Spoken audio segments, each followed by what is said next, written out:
Welcome, everybody. Thank you for coming. I think everything is working well. It appears so. Just checking. Yeah, I think we're good. I wanted to talk about this gubernatorial candidate. To start, give me just a second here. All right. Awesome. Package Mac. Oh my God. Got it. Okay, I'm just repackaging my Bookforge. Okay. This is a Tennessee gubernatorial candidate, the Republican candidate for governor right now, saying some absolutely psychotic stuff. Listen to this. You've said that you are not a fan of religious liberty, that you're okay with church bells, but you would outlaw Muslim calls to prayer. Yes, sir. Would you outlaw the practice of Islam in general? Would you outlaw building a mosque? I would like to. Would it be illegal to go to a mosque? Yes? Are you kidding me? And here's why. And I know that's going to shock some people to hear that. Islam is not a religion. Islam's a political movement. And Islam is something we've allowed an Islamization in America that we're going to pay for if we're not careful.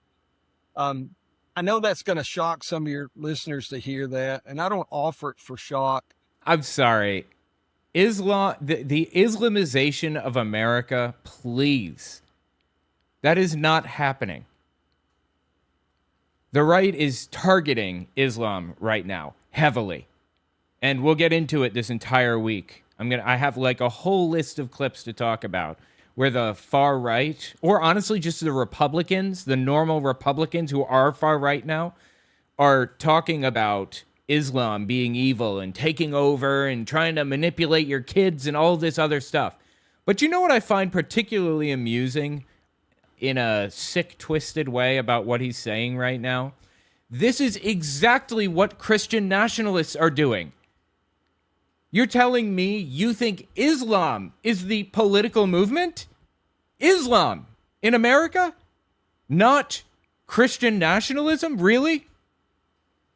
But it is not a movement of seeking God in. I'm sorry, let me fix the audio. What many of us have viewed in other lands and have seen it. And hang on. Just by their writings. Okay, step back. It is not a movement of seeking God in what many of us have viewed in other lands and have seen it. And just by their writings, it is not that. I don't want to see the state of Tennessee, and I'm not picking on just Islam. I would offer that for Buddhism or Hinduism or many of these other pagan religions. I would like Hinduism, Buddhism, and Islam are pagan religions. You know, when I was writing my book, God's People, Christian Nationalism in the Third Reich, these copies just came in. Pretty happy with it. Anyway, when I was writing it, I had to define pagan. What does pagan mean? Were Nazis pagans? The answer is no, they were not. It was a predominantly Christian movement. But anyway, what is paganism in the broader realm? Like, what do people mean when they say it? When this guy says pagan, what he means is non-Christian. Paganism can mean a number of different things. Like there's a Wicca, that's a fairly new movement, actually. It's only like 75, 100 years old, I think. It's been a while since I read about it. But some dude claimed to have found some unbroken chain of practicing Wiccans in the jungle, but he was the only one who could possibly, you know, connect the two, and he never introduced us to this unbroken chain or anything like that. Anyway, Wicca is a reasonably new religion, and that's what we usually mean when we say pagan. But when these people say it, they mean anybody that's non-Christian. For Buddhism or Hinduism or many of these other pagan religions. I would like to see them not exist in the United States of America. I would like to see that everyone would refer to Christ as King. That Christ is King is a common Christian phrase, but it's been appropriated by neo-Nazis, and I'll explain in a minute. It's a neo-Nazi phrase now, if it's said in a political context, which he's obviously saying it in a political context, as the gubernatorial candidate for Tennessee. would be my goal. And you would use the law to eliminate religions that don't do that? I think the first thing that we Christians have to do is be salt and light. I think that once the lost man hears the truth of the gospel of Jesus Christ, it brings them to a decision point. They either repent and become saved, or they choose to live in lostness. Great, but that's every man's choice, right? That's my choice to do that. You're trying to push this down my throat against my will. You can't force conversion on people. And often, I think the reason... And you know what? I'll take it an additional step. You can't force conversion, and I would argue it is immoral and maybe even unbiblical. I would have to look this up. Maybe the Bible does endorse forced conversion. But I would argue it's at least looking into it, or it's at least worth looking into whether forced conversion is unbiblical. People should come to God on their own terms. You want to present the information to them as a Christian, go nuts. But that's not what he's doing as a gubernatorial candidate. He's trying to force it on everybody around him. They choose to live in lostness. And often, I think, the reason that we have those things in our Constitution that talks about, someone who denies the existence of God or a final state of things, perhaps they're not mentally conditioned to be able to understand how to lead and serve the people. So I think that certainly applies. Well, I guess that excludes atheists from running for office, huh? You know, it's illegal to have religious tests. Unconstitutional is what I should say. It's unconstitutional to have religious tests for office. But there are still something like 17 states that have that on the books. It is illegal to run for office if you are an atheist, for example. It wouldn't stand up in court if ever challenged, but it's there. This dude is a monstrously evil human being, dude, really. And about that Christ is King thing, I know, tall claim, that it's a Nazi dog whistle, but this is Nick Fuentes, the person who coined it as a Nazi dog whistle. He is a Nazi himself. Hitler-loving, Sieg-heiling, Mein Kampf reading Nazi. But I will say that I was one of the first people in a political context on the right wing to start saying Christ is King. That was kind of the Groypers thing for a while. Now, Republican politicians and conservatives would talk about God a lot, and they would talk about Judeo-Christianity. We were the first really explicitly Catholic, really intense, far-right group to say Christ is King. And what's interesting about that phrase is, unlike one nation under God, not everybody can and not everybody will say it. And it's interesting. When you go to some kind of conservative, Republican, liberal, Democratic event, and they say one nation under God, everybody can put their hand over their heart and say that. And when they say, may God protect our troops, everybody can say that. But if you go to a political rally and everyone's chanting, Christ is King, if you look around the room, you may notice not everybody is saying the chant. Not everybody can. And by nature, it is exclusionary. Because unlike a vague appeal to God, not everybody can say it. That's because not everybody believes it. And saying it is a way to quickly identify who's really with us, who actually has a faith that is strong and alive. Not every Christian wakes up every day and says, Christ is King. They don't? I mean, isn't that like a foundational belief of Christianity, that Jesus is like the Savior or whatever? The point is, he's trying to use it in an exclusionary way, politically, to exclude Jews and atheists and Muslims and anybody, particularly Jews in his case. So when you hear political candidates like this guy say Christ is king and espouse views that Nick Fuentes has, he's dog whistling to neo-Nazis with that. Listen to this clip from this dude. It's insane. Nerico, Christ is king. Christ is king. Well, I didn't vote for him. Hugs to you and your family. Appreciate it. I assume you heard it. We had to put our cat down. Kashmir. A few days ago on Thursday. And it really, really sucked. So, anyway.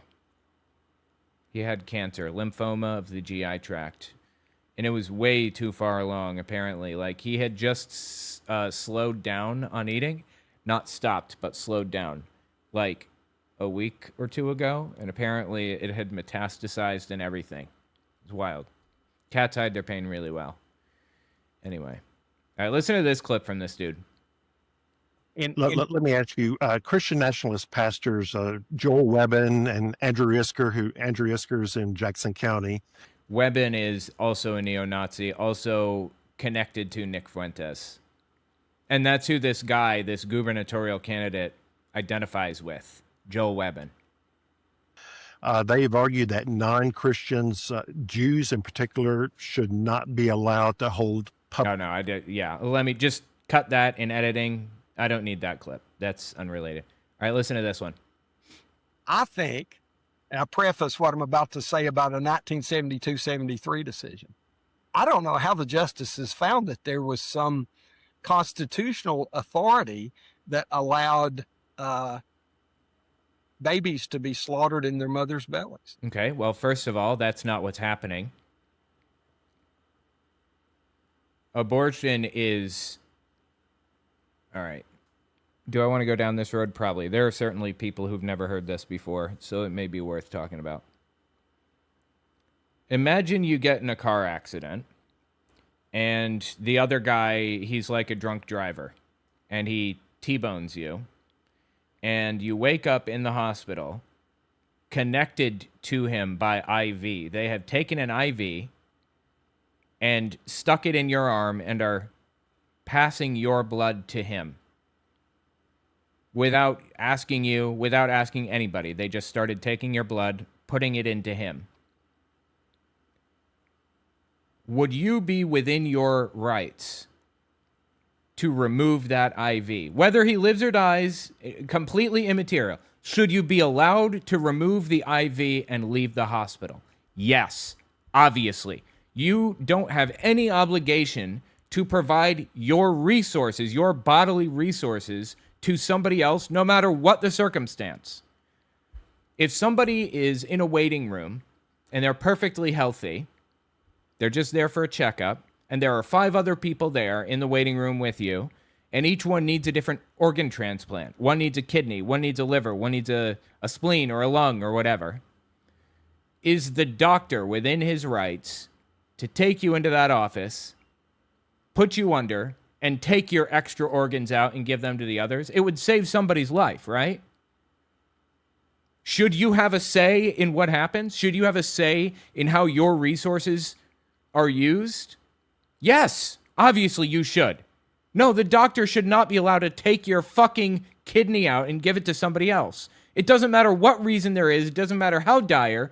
You have a right to control your body. That is the bottom line.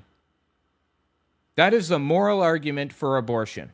You have a right to withdraw your bodily resources from anybody, human being, cells, whatever. That's what abortion is doing. It is withdrawing bodily resources. Now, at a certain point, there is a moral conundrum you have to grapple with. There's a moral weight to this decision that you're making at some point. My opinion, it's at 15 weeks. That's when you should at least take things more seriously and consider it. According to the law, it was 20 weeks. According to Roe v. Wade, 20 weeks. That's viability. That's when it could live without your bodily resources. I think that's a perfectly fine line. That's the argument. But does this guy know the argument? No, I doubt it. Allowed babies to be slaughtered in their mothers' bellies. I don't know what in the 60s they may have smoked the wrong things because they can't find that in the Constitution. We corrected that. No, look, bodily autonomy comes above all else. That is a constitutional right. You have a constitutional right to bodily autonomy, full stop. That was the Supreme Court decision. I think recently, but we have to be careful. Our founders never intended the court to be the final and ultimate arbiter of all things. I don't think. What?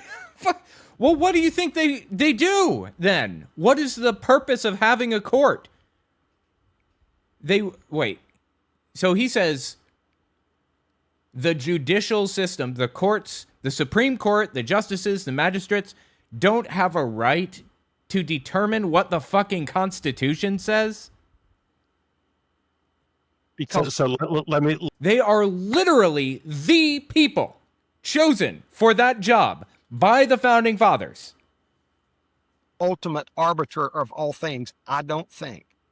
Because let me bring you back to the question, which was if a court, based on case law, rules against you, would you say, I know better what God wants and I'm going to ignore that decision?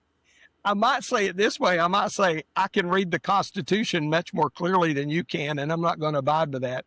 So the answer is yes, he's going to ignore the courts.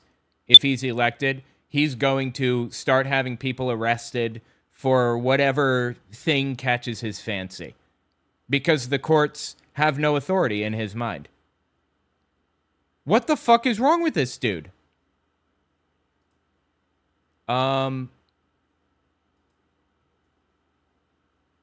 Give me a second here. Let me see if I can find some info on this dude.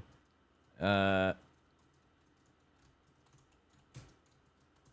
on.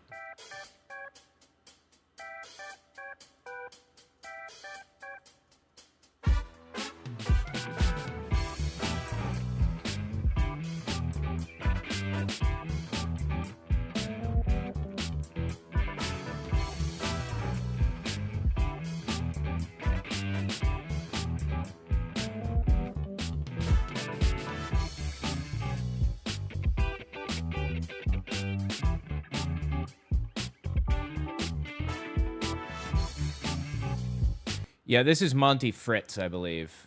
Say, I can read the Constitution much more clearly than you can, and I'm not going to abide by that. I'm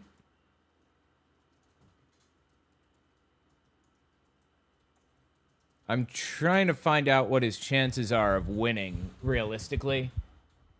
It looks like his chance of winning is slim, very slim.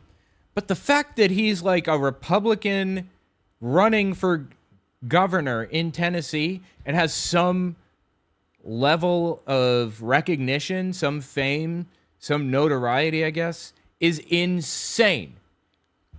Fritz is polling around 5% in the Republican primary versus Marshall Blackburn's 63%. Blackburn is insane too, honestly, just not that insane.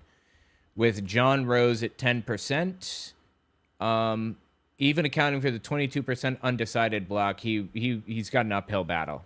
It's not happening. But what the fuck? This is coming from a mainstream Republican. No more listening to the courts at all? Are you shitting me right now? Say, I can read the Constitution much more clearly than you can, and I'm not going to abide by that.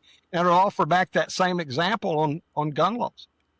That's one of the areas that we've messed that up the most, I think, in especially the last 50 years in America, is we've allowed courts to decide things that are completely contrary to shall not be infringed. Really? Okay, great. Well, let's read it then, shall we? The text of the Second Amendment.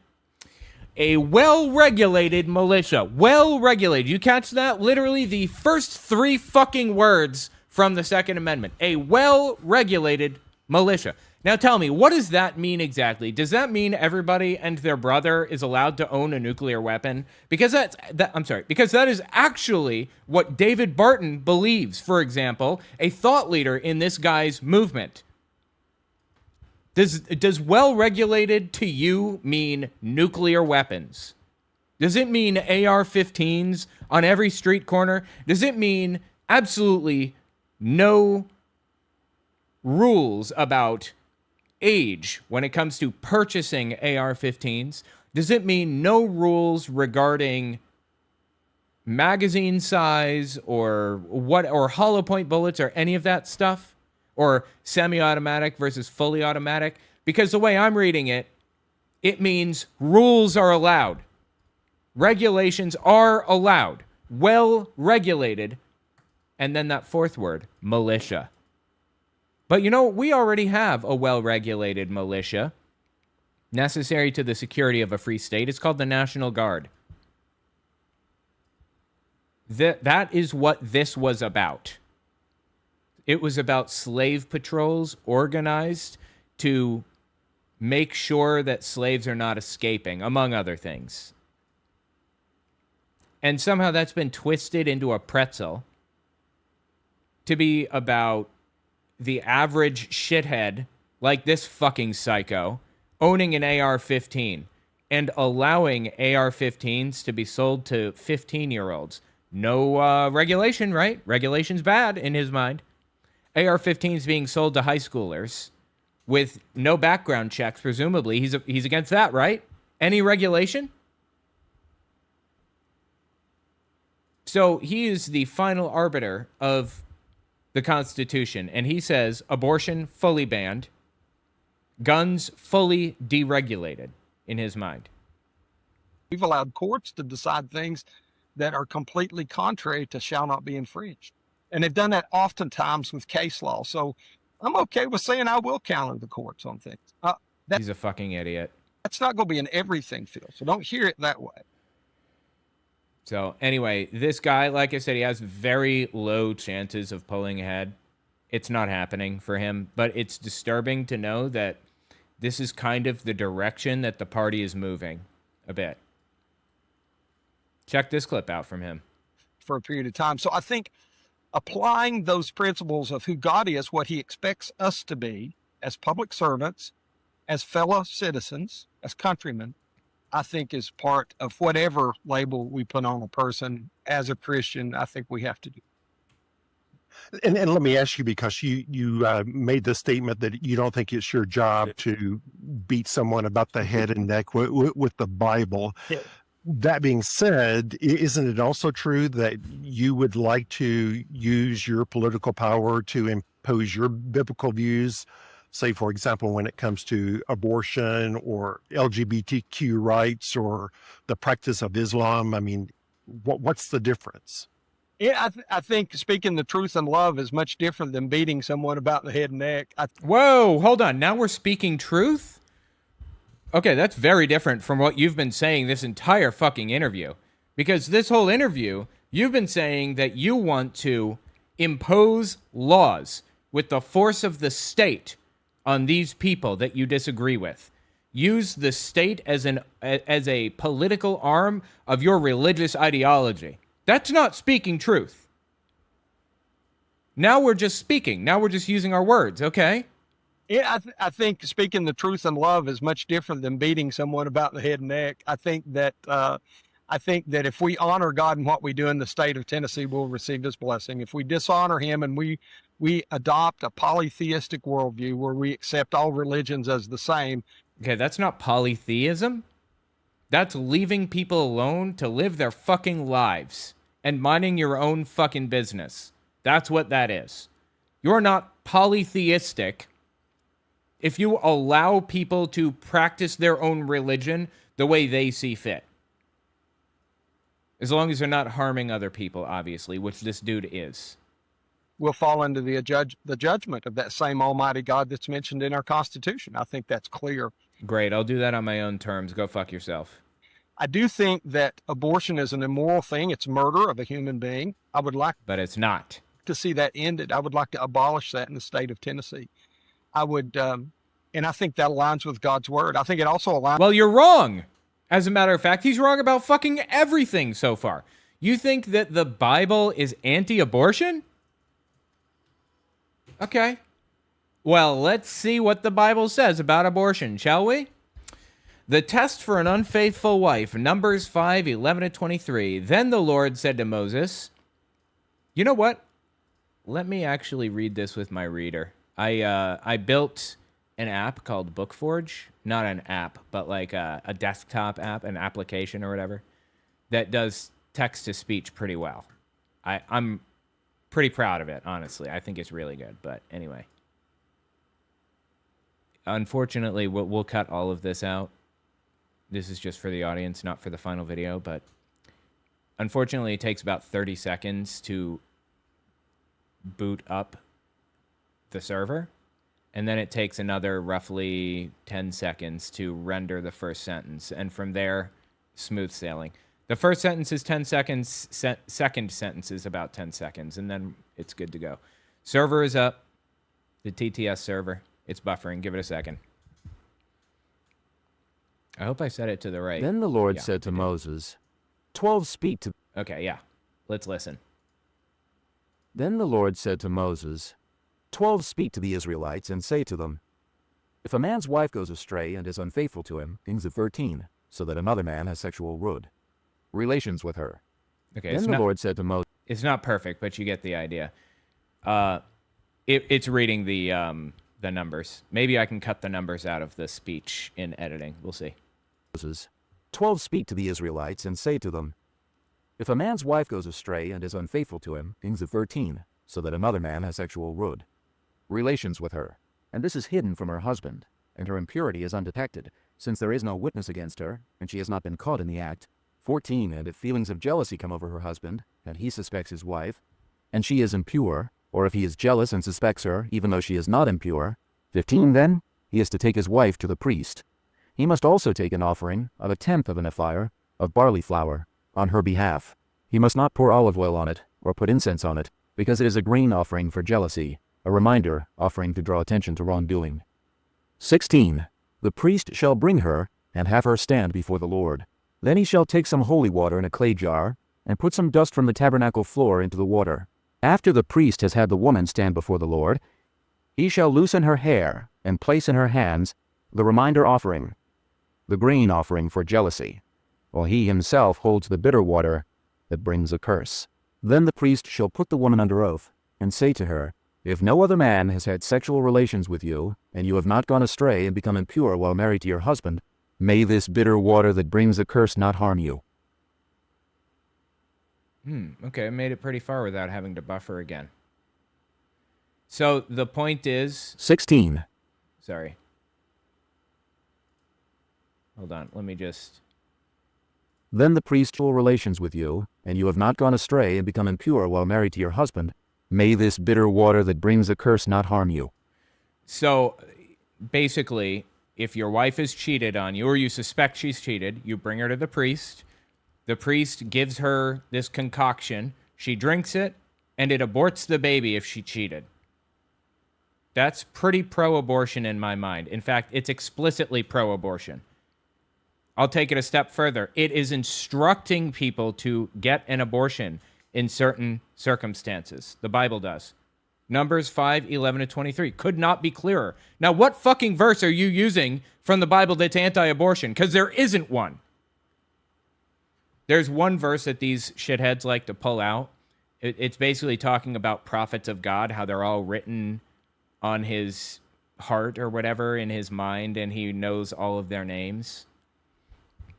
And they use that to basically say, well, what if the baby you're aborting is a future prophet of God?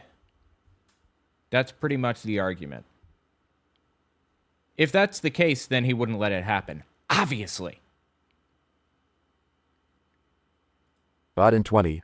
But if you have gone astray while married to your husband, and you have made yourself impure by having sexual relations with a man other than your husband, 1991. Here the priest is to put the woman under this curse. May the Lord cause you to become a curse, Baal Lord, to simply process among your people when he makes your womb miscarry, and your abdomen swell. The 22 may this water that brings a curse Enter your body so that your abdomen swells or your womb miscarries. Okay, this text is not cleaned, and in post, I'm going to have to clean that up. Like, remove the 21, the 22, the random text where it says curse, and then some weird words there. We're just going to have to remove that in post so that it doesn't sound weird. But anyway, the point is that the Bible is pro-abortion, so I have no fucking clue what he is talking about right now. State of Tennessee. I would, and I think that aligns with God's word. I think it also aligns with our Constitution, our Declaration of Independence. Well, you're incorrect. I have no fucking clue what he could possibly be talking about right now. You think the Constitution is anti-abortion? What? But why is that not essentially beating someone over the head with the Bible if you're using your political power to impose your interpretation of the Bible? Well, again, it's back to we want the best for our fellow citizens. I'm convinced that God. Right. So now you're justifying it. You said you're not planning to do that, and then when faced with the fact that you are trying to do that, your excuse is, well, it's just good for them. At least admit to what you're doing. God's will for our life is the best for us. And if I really believe that, how can I not be an advocate for such? Anyway, he's a piece of shit. He's just disgusting, dude. Tell me what you think about it in the comments. Like I said, he's very unlikely to win, so take that for what you will. It's just disgusting, genuinely. All right, let me write down my timestamps, which is 32. Let's hit Lindell next. Hold on. Let me actually, before I forget, let me pull that video up. Where is it? Hold on. Wait a minute. Give me a second here. Islam. Yeah, here we go. I'm going to pull this up, and we're going to watch this whole episode on Wednesday. That whole thing. I'll keep it up so I don't forget about it. Well, let's pull up Lindell. Tennessee governor, delete. Lindell, here we are. Open. Open. All right.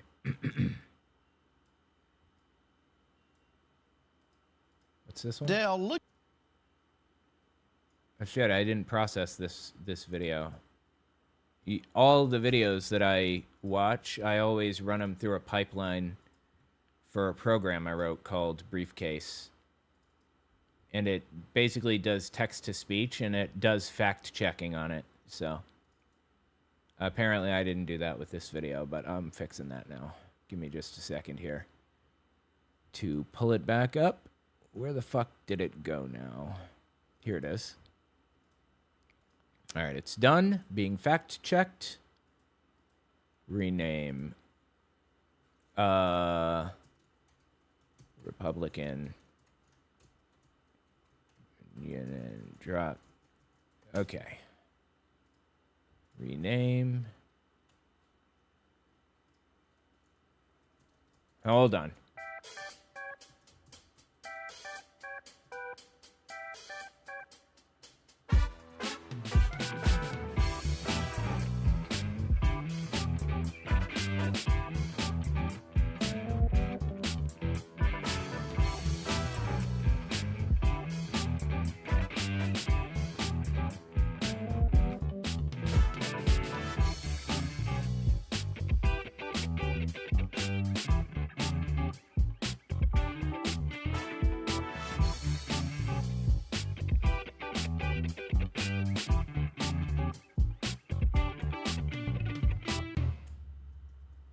I'm just trying to find... Yeah, okay, here we go. Here we go. I got what I was looking for here. Or not.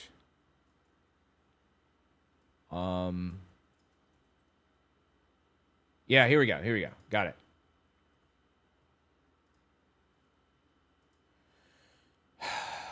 All right. Yeah. Now let me just pull up Briefcase again. Is this... The video? Yeah, okay. Which one is this? I outraised, Bishop prays with him. Yeah, okay. Mike Lindell was in that giant $1.3 billion Dominion lawsuit. You guys remember that? Where he basically lied about Dominion voting systems, knowingly, intentionally falsified information with the intent to maliciously harm their reputation. And he was sued for slander and or libel, defamation, whatever, by Dominion. And they were just purchased by a Republican operative, an election official, a Republican election official, and the suit was dropped. And Lindell is claiming this as a W, like he was vindicated. Listen to this. Dale, look at what is in the news. Dominion settles a $1.3 billion lawsuit against Mike Lindell, MyPillow. Look at that smile They did not settle it. They dropped it. on Mike's face. Mike, was this a surprise when this happened? Tell us about it. Not really a surprise. Since last summer, they've been saying that they were going to drop this against MyPillow and myself. One of the things for me is I got to be careful what I say here, but put it this way: I will never stop to get rid of these electronic voting machines in our country. Yeah, the company that bought them renamed it to Liberty Voting Systems, I think, or something. I have said it. I'll say it right now. They all have to go. Go make blenders, do something, whatever you want to do, but don't make electronic voting machines for the United States. And the surprise, I guess the timing was surprise. All of a sudden. Really? The timing was a surprise. It was purchased by a Republican election official, and then the suit was dropped, and that was surprising to you. Convenient, he's just leaving that part out about it being bought by a Republican, right? Now, as we went through last summer all the way up to this last week, as they knew we were going to be dropping 800 pages in a report from my teams on the ground over the last 5 years of every piece of evidence gathered in this country came through us as a hub of a wheel, so to speak. Everything came through my teams. And Patrick Kolbeck put out for my Election Crime Bureau. It's on Lindell TV. We've also turned it into the government. And in fact, the president actually retweeted it, or retruthed it, get that right, about 2 weeks ago when he was on with a reporter and pulled his microphone and walked off the thing saying, no, there's no evidence. There's no evidence. And right. So I have no fucking clue what he's rambling about right now. I am so goddamn lost. It's all this stuff would have came out during trial, and it's the reason originally way back 5.5 years ago, everybody, that I said, come on, Dominion, why don't you sue me? I've got all the evidence, and they did. It sat there like, it's been sitting there for 5.5 years, this fight. But I am very relieved because MyPillow, my employee-owned company, they don't have to deal with this anymore, hanging over their head of all the damage it's done to MyPillow, even though we're still standing. And I can sit and now 100% run for governor. I'm all in. I have been all in. Oh, yeah. I forgot to mention he's running for governor. He has no shot in hell. Not only does he not have a shot against the Democrat, he doesn't even have a shot in the primaries, honestly. The Republican, another Republican won in the primaries against Lindell. And he was so bent out of shape over it. When that happens, you're supposed to drop out and endorse the Republican pick for whoever won the primaries. It's a democratic process. That's just how it works. But of course, it's not. Oh my God, there are fireworks outside. But of course, it's not like a legal requirement to drop out and endorse the other person. He chose not to. He's continuing to run against the Republican anyway, even though he has the lowest amount of funding out of any of them. We'll get into it in a second. And the lowest chance of beating a Democrat in the out of the entire field. But I'd have to worry about, these electronic voting machine companies attacking us with lawfare. So anyway, check this out. He just flagrantly, blatantly lied about doing better in the primaries than anybody else. The convention was about, 3-4 weeks ago now. The Republican National Convention, the RNC, where they choose their candidate for office for Republican gubernatorial races or whatever. They chose somebody else instead of him, and he's just all been out of shape over it. And I didn't honor the GOP here in Minnesota. They said, we want everybody that runs for governor, us 1,500 or 2,000 people, our delegates, whoever we pick, we want everybody to drop out. Well, I didn't do that. And then you just named Lisa Damath. She was the candidate they had already picked way last fall. Their establishment candidate to pre-picked, basically. Basically, he says, no, there was an election. There was a primary in which she was chosen, I believe. Don't you love how he slips those little qualifiers in, basically? If by basically you mean in no way, shape, or form, then yeah, suppose so.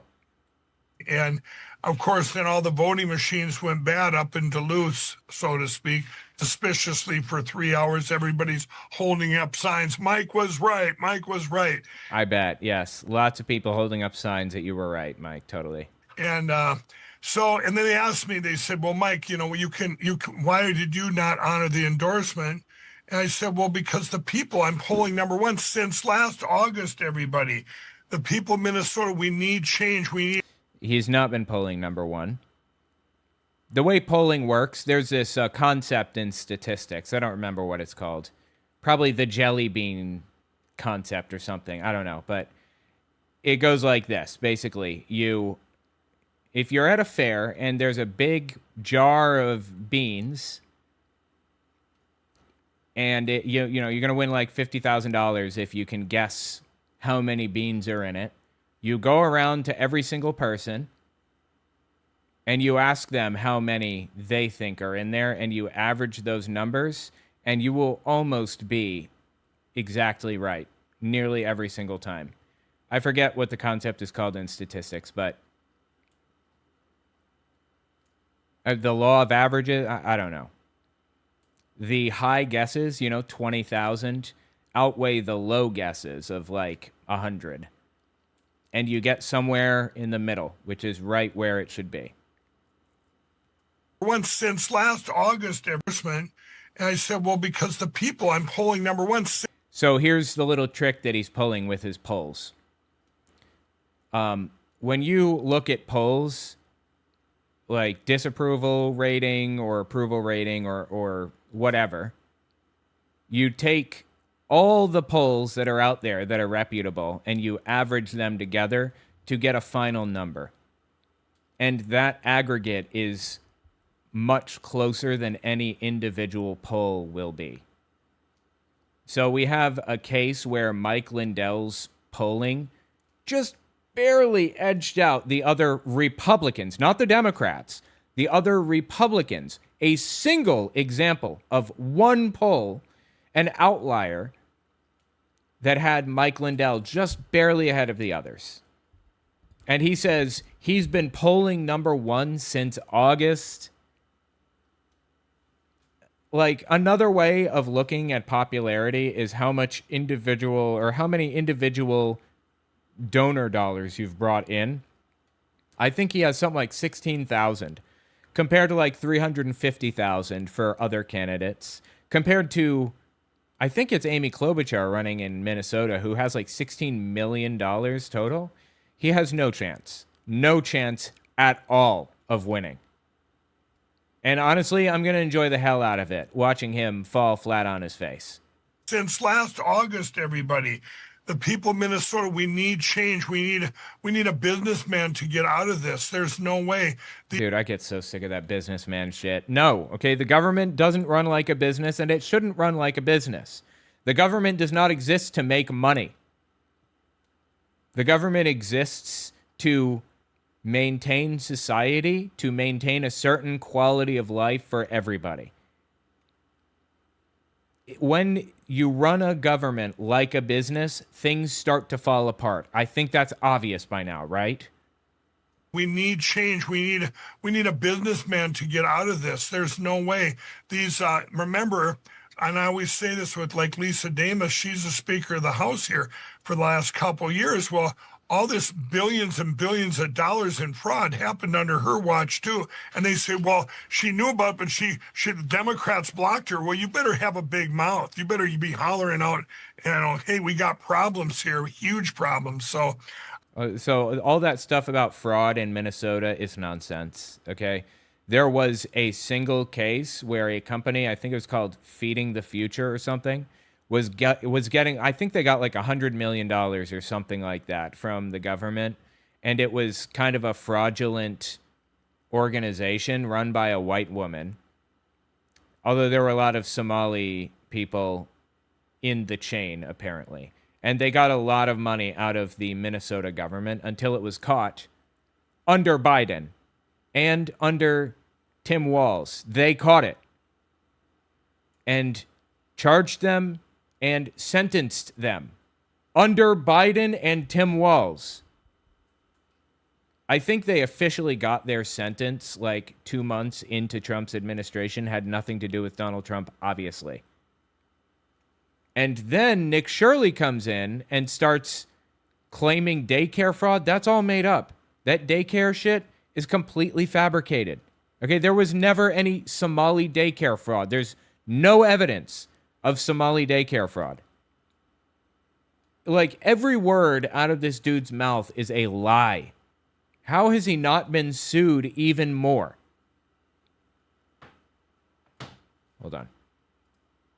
I'm tired of stuff not getting done. And they ask me, well, Mike, what are you running? I go back to that movie, Armageddon, where they said to ask her dad, Bruce Willis, said, well, why are you doing it? He says, because I don't trust anyone else to do it right. Number one, I don't trust anyone else to be able to win. That's what I am as a marketer. Okay, well, that's surprising to me because he has the lowest poll numbers out of anybody, the lowest funding out of anybody, and he's splitting the field by refusing to drop out and endorse a Republican candidate.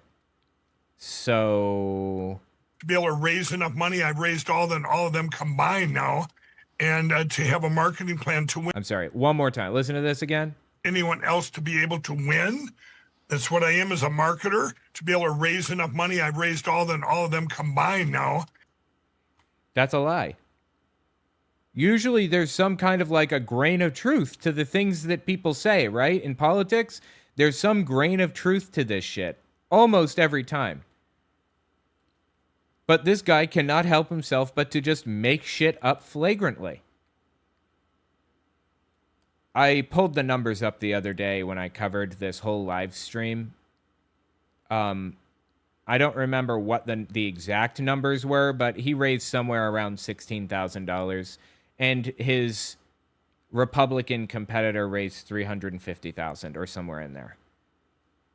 Orders of magnitude less than his competitors. So he's just flat out making shit up here.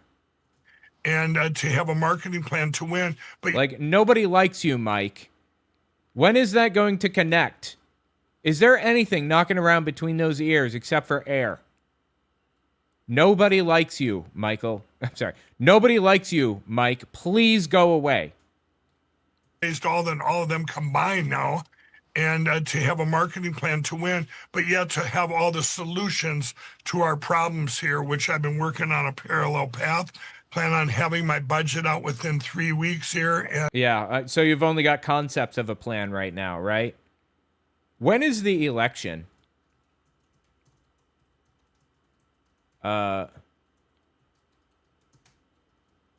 It's in November, right? So 3.5, 4 months away? Yeah, November 3rd. Primary is August 11th. So you're telling me you only have concepts of a plan at this late hour?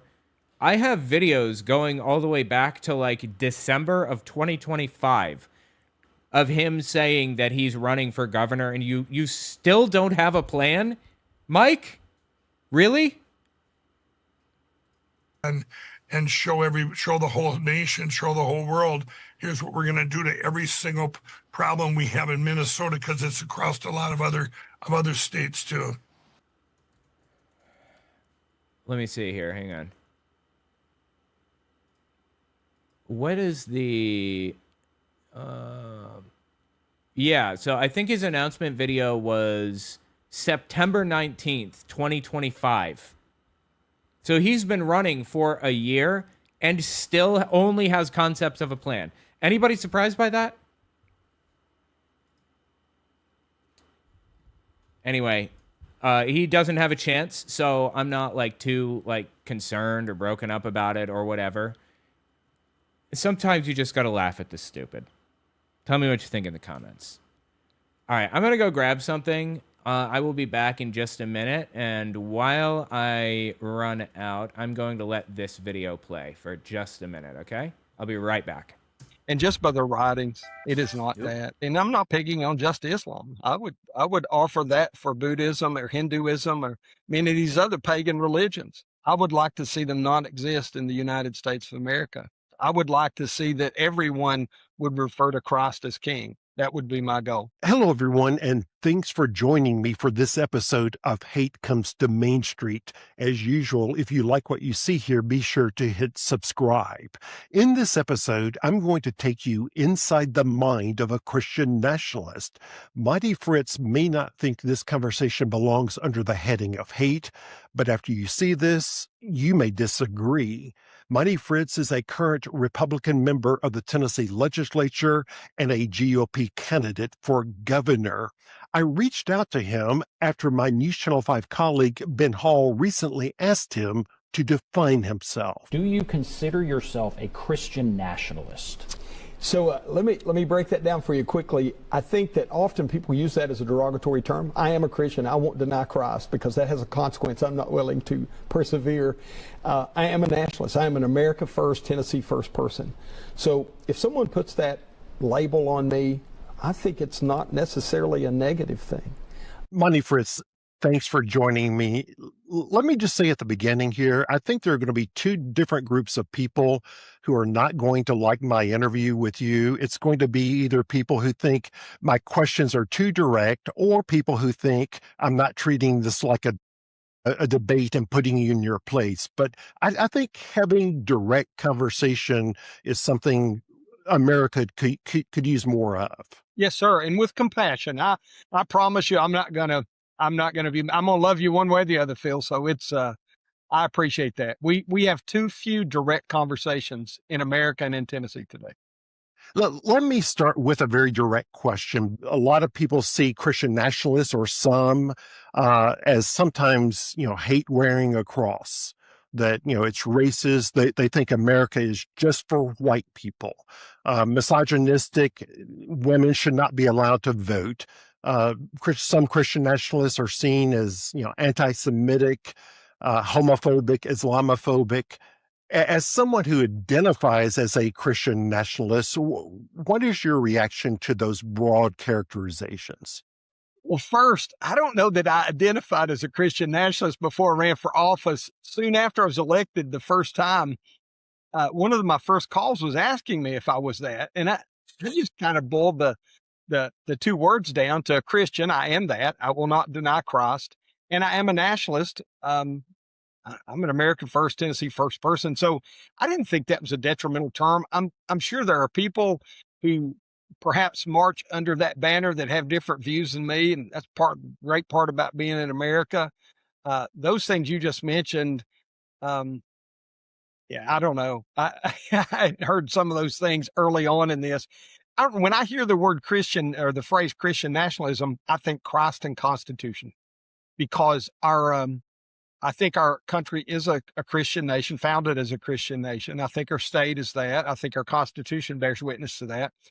I think that first, as a Christian, I have a command from Almighty God to be light and salt to the lost. So whether that's the Muslim or the person who is out of fellowship with with Christ that may be a Baptist, right? I have a responsibility to be light and salt and to speak the truth in compassion. I try to do that.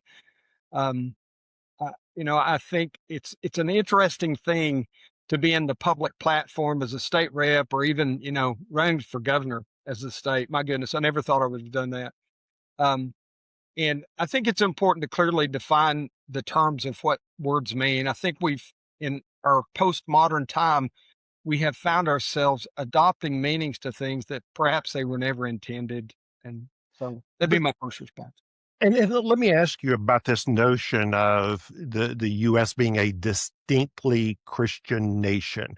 The founders put so much work into excruciating detail in the U.S. Constitution, and yet they never put in the words Jesus. They never put in the word Christ. They never put in Christianity. They did think it was important to include a no religious test clause in the Constitution. There were people who wanted to have amendments to add Christ and Christianity into the Constitution, and those were defeated. Given that history, how do you come across the notion that we are meant to be a distinctly Christian nation? I think from the writings of the founders, I think from 1620 forward and on up to those men who both signed the Declaration of Independence and then authored the Constitution of these United States and the state of Tennessee, adhered to a... Okay, I'm back. Sorry about that. I'm making some shells and cheese. This is not going to be in the final video, obviously, but I might play this a little bit while we listen. Okay, Lindell is good. That dude is good. Son of a bitch. I didn't want that closed.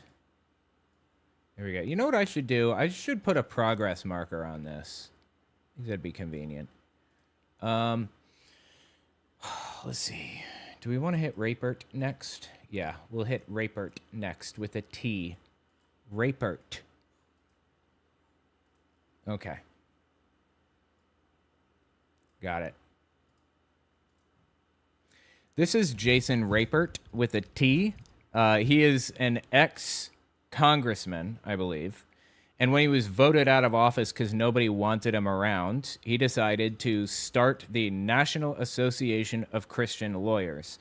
And they push all kinds of insane bills. Anyway, listen to what he had to say here.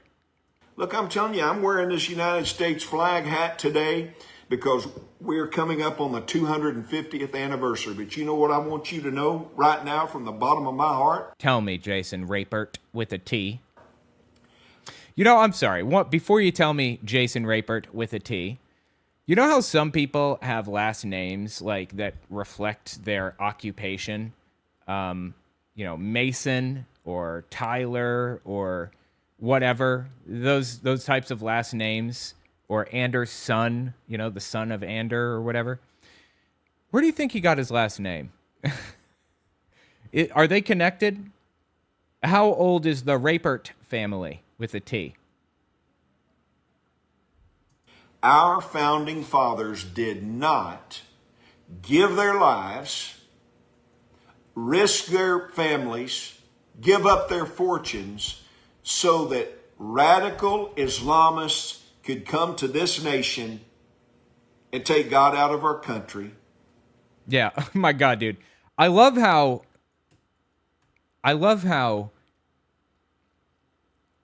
they give competing messages that don't make sense next to each other, and they just expect the audience to just run with it.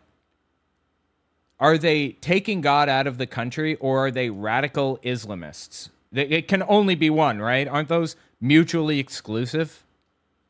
The Republican line right now is attack Muslims, attack Muslims, attack Muslims, attack Muslims. And I'll prove it in a second. That is what they are focusing on. There's been a trans panic this whole time, right? And of course, they're still attacking trans people. They will continue to do that until all the trans people are gone. But they're zeroing in on Islam at this immediate moment. They did not sacrificed so that LGBTQ activists There you go.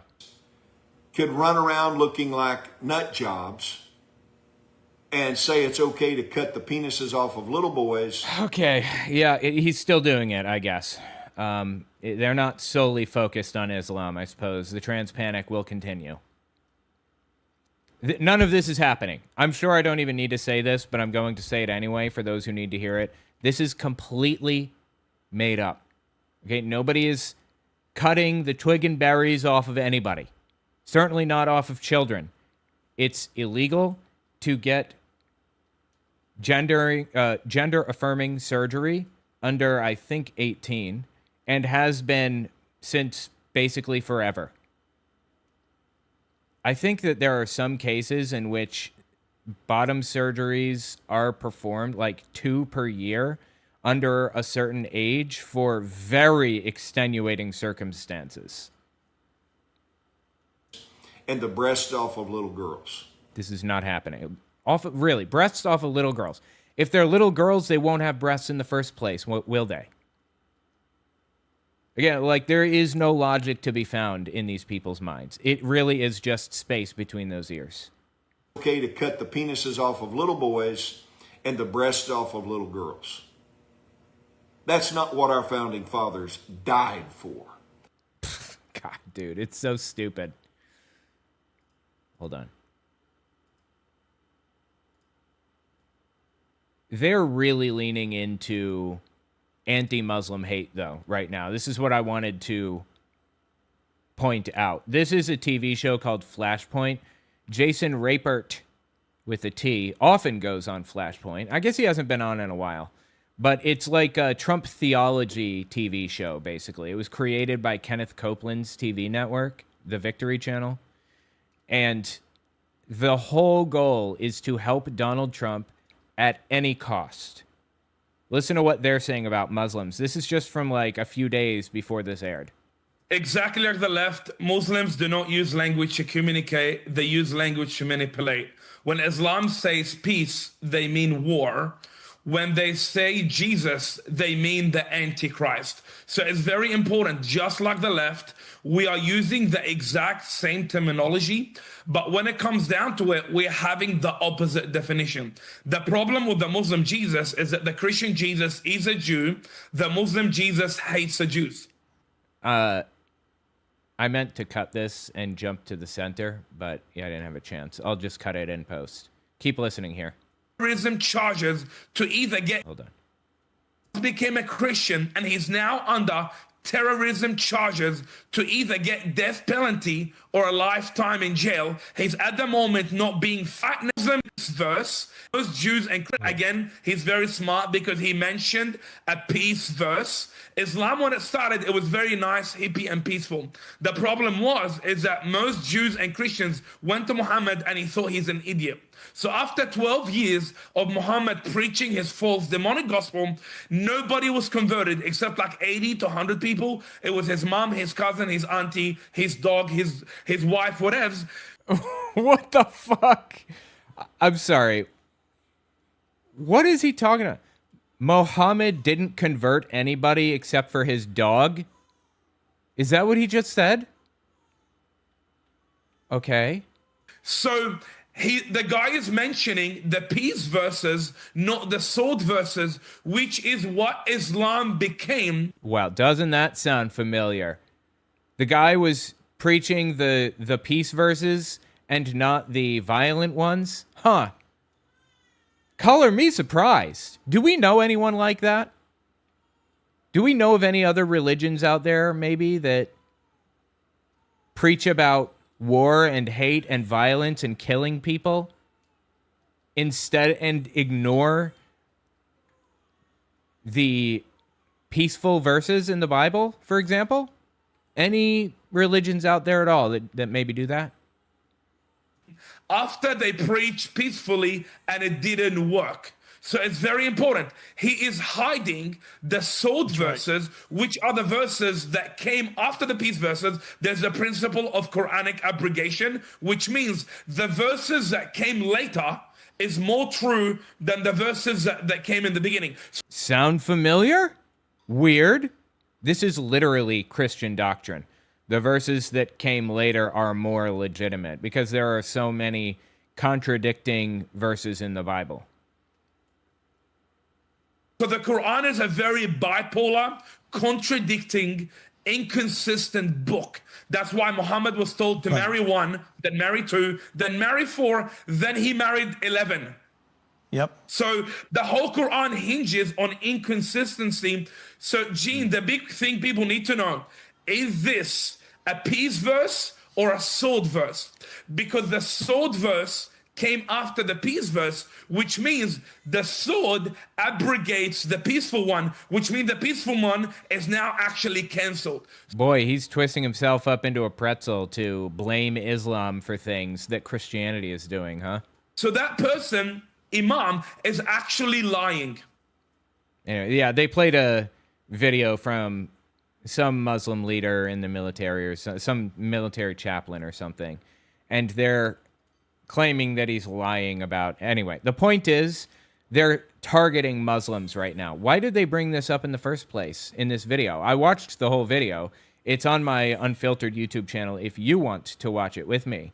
But the answer is they brought it up because they're looking for some way to demonize Islam. That's it. All right, one second. Let me go grab something. Hang on.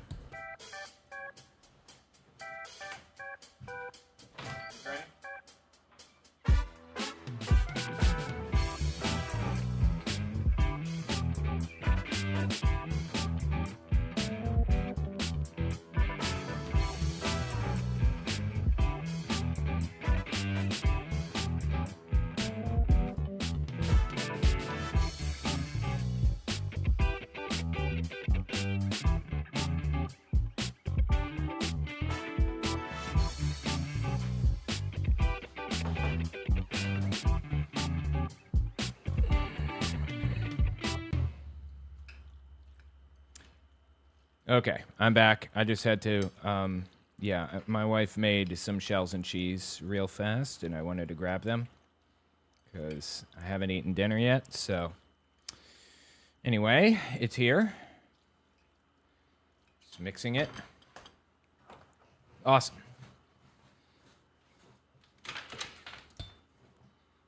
Anyway, about Jason Rapert.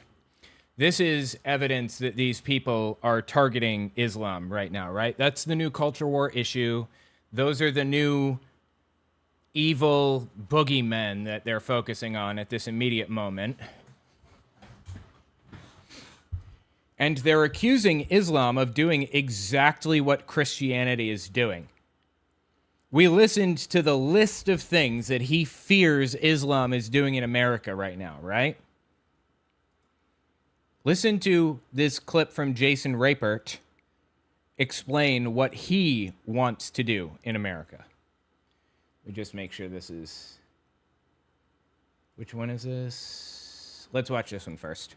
We need to have Christians running for every single public office in this nation, every single state legislative seat, every single seat in Congress and the United States Senate, every single mayoral race, every single city council race, every county judge's race, every sheriff's race, every single elected office in the nation. He's literally describing what he's complaining about Islam doing, even though they're not. Don't get me wrong, I don't like Islam. I think it's destructive garbage. I think it does far more harm than good in the world, not even close. But I want people to be able to live their lives the way that they want, practice their religion the way that they see fit, as long as they're not hurting somebody else. And Muslims in America aren't hurting anybody else. They're a minority group, and they're just living their lives. Christianity, on the other hand, is trying to do exactly what Islam has done in other countries, which is take over, install a theocracy, and force everybody around them to worship the way that they do. If that video is not evidence of that, I don't know what would be. Listen to this one from Jason Rapert. It's really an upside down world, and I believe that God alone is the one that's able. And so as we enter that presidential election season, Representative Bentley, my hope is that the people of this nation will re-elect Jesus to be on the throne here again in our country. Because when the country started during the Revolution, one of their phrases is, there is no king but King Jesus. And they knew that. You telling me you think the founding fathers wanted Jesus to be King of America? Are you fucking kidding me right now? Isn't that exactly what they tried to prevent? That he was really the one that needed to be worshipped and needed to be responded to. Sorry, I didn't know that was the end of the clip, and I took a bite of my food. Anyway, the point is that Jason Rapert has been trying to form out society in the exact image that he's complaining about Islam. Jason Rapert has been trying to form society in such a way that he complains about Islam doing when they aren't. I've got so many insane clips from Rapert. Hang on. I really want to enunciate that T. Let me just, give me a second, find a good one from him. Here you go. Check this out. This is the kind of person he is. I've talked with parents. Nope, let me turn it up. Their It's really, I'm sorry, hang on. kids, some of them adult children, have been ensnared with this. All right. I've talked with parents, their kids, some of them adult children, have been ensnared with this LGBTQ cult, and they've cut them off. You are in a cult, and in the name of Jesus Christ, I stand against this devil of hell, this LGBTQ cult in our country. Yeah, people living their fucking lives the way that they want, going to hell on their own terms, freedom and liberty.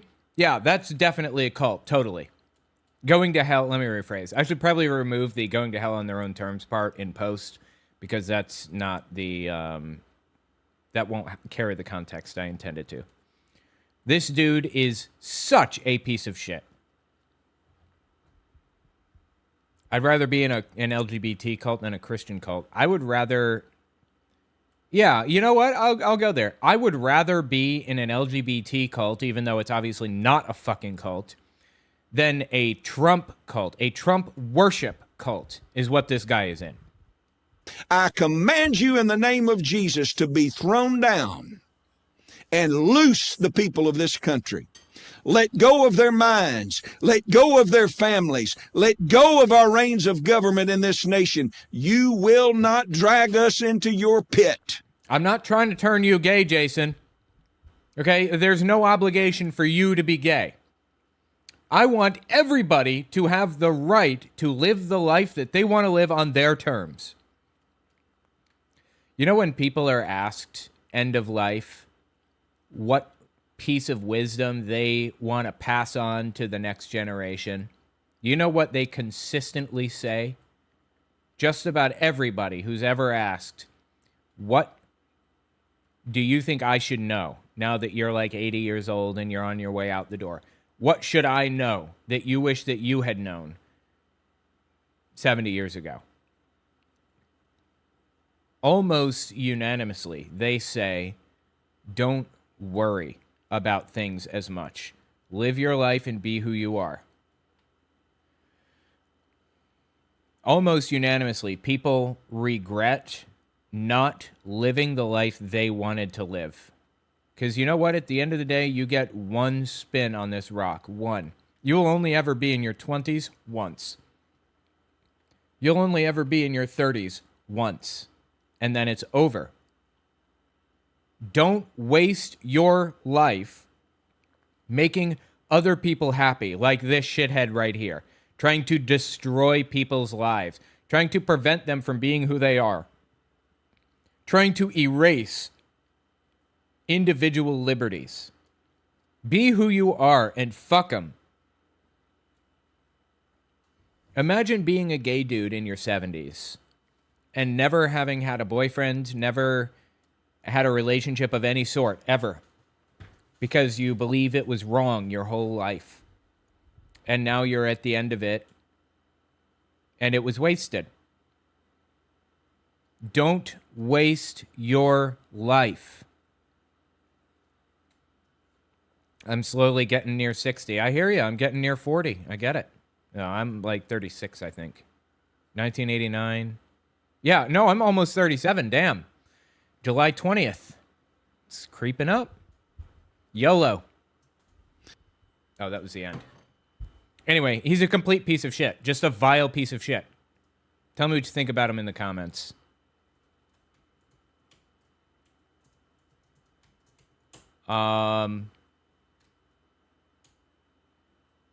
Just write down my timestamp, 1:16.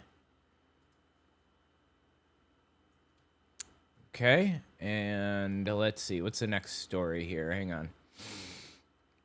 We covered Rapert, Ralph Reed, Loran Livingston. Let's hit Loran Livingston next. We hit Lindell. We have Magretts here as well. Awesome. All right. There's a newer one. Yeah, this is the newer one. There's this pastor named Loran Livingston who's just laying it down, dude. This guy is slinging it. Listen to this. There has never been... Oh, Jesus Christ, that's super clippy. Hang on. There has never been... I'm sorry, let me just turn it down a hair more. There has never been a Christian nation. You don't live in one now. We had godly people get on boats and come over here so they could worship. Godly people. We've had the greatest Bible preachers in the 15, 16, 1700s. Godly people. Some of the people that constructed this country, godly people. But it has never been a Christian nation and never will be. A Christian nation would never have killed and displaced 20 million Native Americans. I fucking love this guy so goddamn much. This guy is absolutely killing it. You know, we don't realize this. Like, we learn about the Trail of Tears in school or whatever. But we don't realize that that was a full-blown, actual, legitimate genocide. The United States committed a genocide against the Native Americans. And Canada did too, FYI, against the indigenous people of Canada. We underappreciate the gravity of what happened. Who are still left out and living in poverty. A Christian nation would never have thought that owning slaves was pleasing to God, or that it lined up with Scripture in any way, shape, or size. Well, I don't know that I'd go that far. Because the Bible does explicitly endorse slavery, right? I mean, that's indisputable, so. And in fact, the Confederates used the Bible as justification for slavery. They correctly pointed out that the Bible endorses it, that the Bible instructs people how to keep slaves. You know, you can beat them as long as they don't die, that kind of thing. Pretty explicit. And we not only practiced it, but we were so obsessed with it that we went to war about it. We had a civil war. And in that Civil War, 500,000 Americans died. That's more than Americans that died in World War II or any other war we've ever had. Our own Civil War, we killed 500,000 of our own people so people could have the right to own other people as property. Oh, that's the end. This guy is fucking awesome, dude. I love this guy. Fascinatingly, this is not the only time he's appeared on my radar. I actually covered him, how long ago now? 2024. I covered him in 2024. And he was killing it back then, too. Check this one out. Some of you bring politics into the church. You think that politics is spiritual stuff. Politics is of this world. You think it's your duty to be political about this, that, and the other. No, your duty is to serve the Lord your God with all your heart, mind, soul, body, and strength, and love your neighbor as yourself. Don't be talking to me about my spiritual responsibility to vote. I don't have a spiritual responsibility to vote. I have a civic privilege. Don't be telling me that voting is spiritual. See, that's what happens when you don't read and pray. When you don't read and pray, you say, wow, there's a Bible out now that includes the Constitution and the Bill of Rights. Isn't that wonderful? No. No, it's disgusting. It's blasphemous. It's a ploy. Are you kidding me? Some of you are so encouraged by that. Let me tell you something. The gospel is not an American gospel. It is the gospel of the Lord Jesus Christ. I fucking love this guy, dude. Oh my God. This guy is the shit.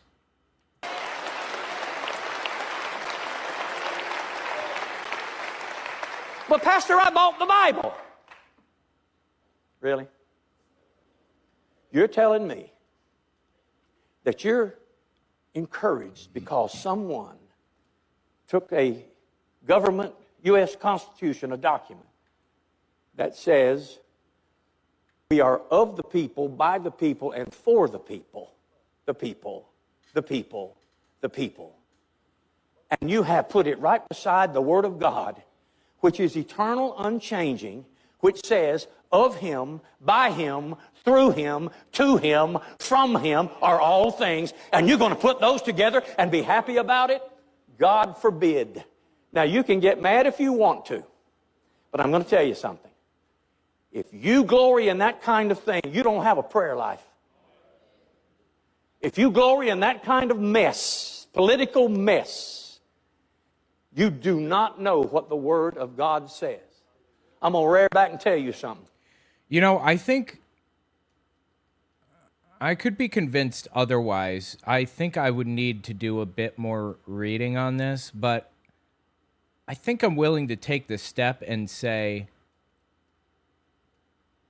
I don't think Christian nationalism is biblical. I think Jesus wanted people to be no part of the world, as in, you should be focused on God's kingdom, not on whatever the fuck is happening in politics. Because things are going to sway and change, ebb and flow with politics. The pendulum will swing one way or another at different points. But God's kingdom is eternal and never changing and all that other shit, right? I think that I'm willing to take the step to say that Christian nationalism is unbiblical. But these people, they don't give a fuck, right? Like these Christian nationalist extremists that this guy is talking about don't give a fuck Because at the end of the day, what do they really want? They want power. They want control. What does Kenneth Copeland want? He wants power and control. Any way he can get it, he will. It just so happens to be useful to use the Bible to gain that control, that authority, that power, that access. So that's what he's using. This is not my home. This world is not my home. I've been sent out just like the 70 were sent out. You've been put here and sent out just like the 70 were sent out. We've been put here as strangers and pilgrims, and we are passing through. I am just walking through. I'm just renting an apartment for a while while in this strange and foreign land. No, sir.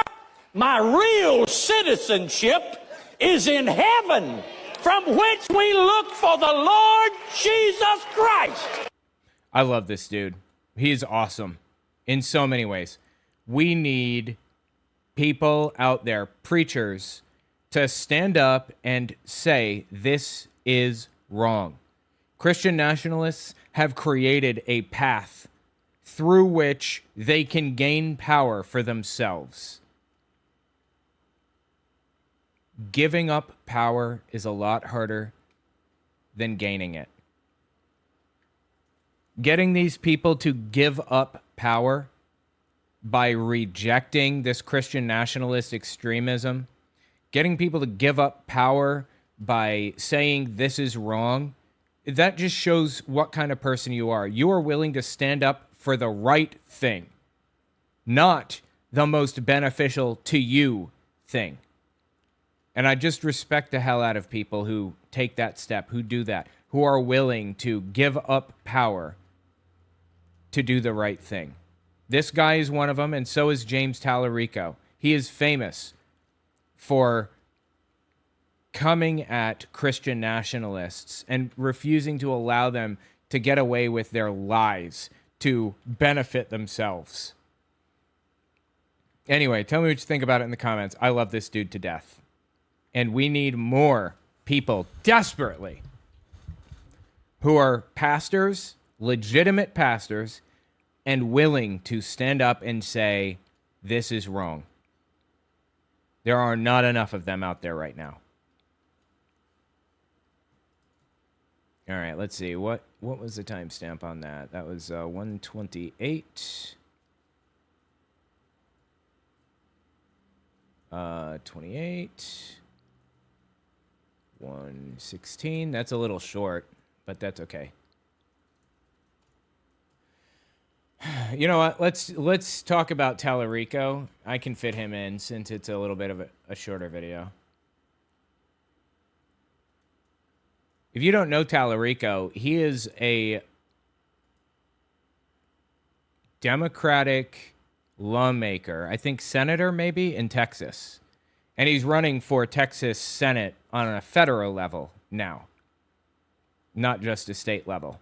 And I'm convinced he's going to win. I'm very confident he's going to win, which is going to be a big shakeup because Texas has been viewed as solidly red for a long time now. But anyway, listen to what Tallarico had to say. This was my introduction to Tallarico, the first video I ever saw of the guy.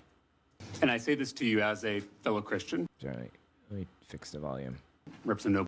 Hold on. And I say this to you as a fellow Christian. Representative, I know you're a... I'm sorry. Let me just one more time. I just want to fix the volume. And I say this to you as a fellow Christian. Yeah, got it. And I say this to you as a fellow Christian. Representative, I know you're a devout Christian, and so am I. This bill, to me, is not only unconstitutional, it's not only un-American, I think it is also deeply unchristian. And I say that because I believe this bill is idolatrous. He's not just a Christian. He is a pastor. So the bill is idolatrous. What was it? Force schools to display 10 commandments. Right. I remember when this was happening. And they won, by the way. They succeeded in forcing public schools to display 10 commandments. I know that this can be discouraging, so I don't want people to feel discouraged by this, because there's a pendulum that swings back and forth in politics. It's always worked this way. The harder one side pushes in one direction, the harder the other side pushes back. Republicans have pushed so far to the right at this point. I don't believe they're going to win another election for the foreseeable future, a generation. I mean, they're going to hold some districts that are hard to flip. Some backwater, 5,000 constituent, Trump-supporting nutcase genuinely are completely fucked politically. They have spent every ounce of political capital that they have protecting a pedophile and a rapist. Anyway, let's listen to the Tallarico clip here. It's not only un-American, I think it is also deeply un-Christian. And I say that because I believe this bill is idolatrous, I believe it is exclusionary, and I believe it is arrogant. And those three things, in my reading of the gospel, are diametrically opposed to the teachings of Jesus. You probably know Matthew 6:5, when Jesus says, "Don't be like the hypocrites who love to pray publicly on street corners. When you pray, go into your room and shut the door and pray to your Father who is in secret." A religion that has to force people to put up a poster to prove its legitimacy is a dead religion. And it's not one that I want to be a part of. It's not one that I think I am a part of. You know that in Scripture it says faith without works is what? Dead. Is dead. My concern is, instead of bringing a bill that will feed the hungry, clothe the naked, heal the sick, we're instead mandating that people put up a poster. Yeah, why the fuck is that the thing that you wanted to do? Why the fuck is that the most important thing to you? Why are you presenting a 10 Commandments bill instead of a homeless bill or something? Anything. Why this? It's a good point. And we both follow a teacher, a rabbi, who said, don't let the law get in the way of loving your neighbor. Loving your neighbor is the most important law. It is the summation of all the law and all the prophets. I would submit to you that our neighbor also includes the Hindu student who sits in a classroom, the Buddhist student who sits in a classroom, and an atheist student who sits in a classroom. And my question to you is, does this bill truly love those students? Obviously not, right? But they don't give a fuck, because it's all about virtue signaling garbage. It's all about shoving their religion down your throat at any cost. I'm going to go a different direction than I think you're trying to lead me. And that is that a very great wrong was done in our classrooms with that 1980 decision. Every time on this committee that we try to teach students values like empathy or kindness, we're told we can't because that's the parents' role. Every time on this committee that we try to teach basic sex education to keep our kids safe, we're told that's the parents' role. But now you're... Right? Parents' rights. Everything is all parents' rights. Parents' rights. Parents should be responsible for all of this shit, not the schools. But when it comes to God, it is the school's job suddenly. You want to teach your kid about religion? Go nuts. Teach them all you want. I'm going to fight that too, actually. But I'm certainly not going to fight it as hard as you trying to force your religion on my kid. You're putting religious commandments, literal commandments, in our classrooms, and you're saying that's the state's role. Why is that not the parents' role?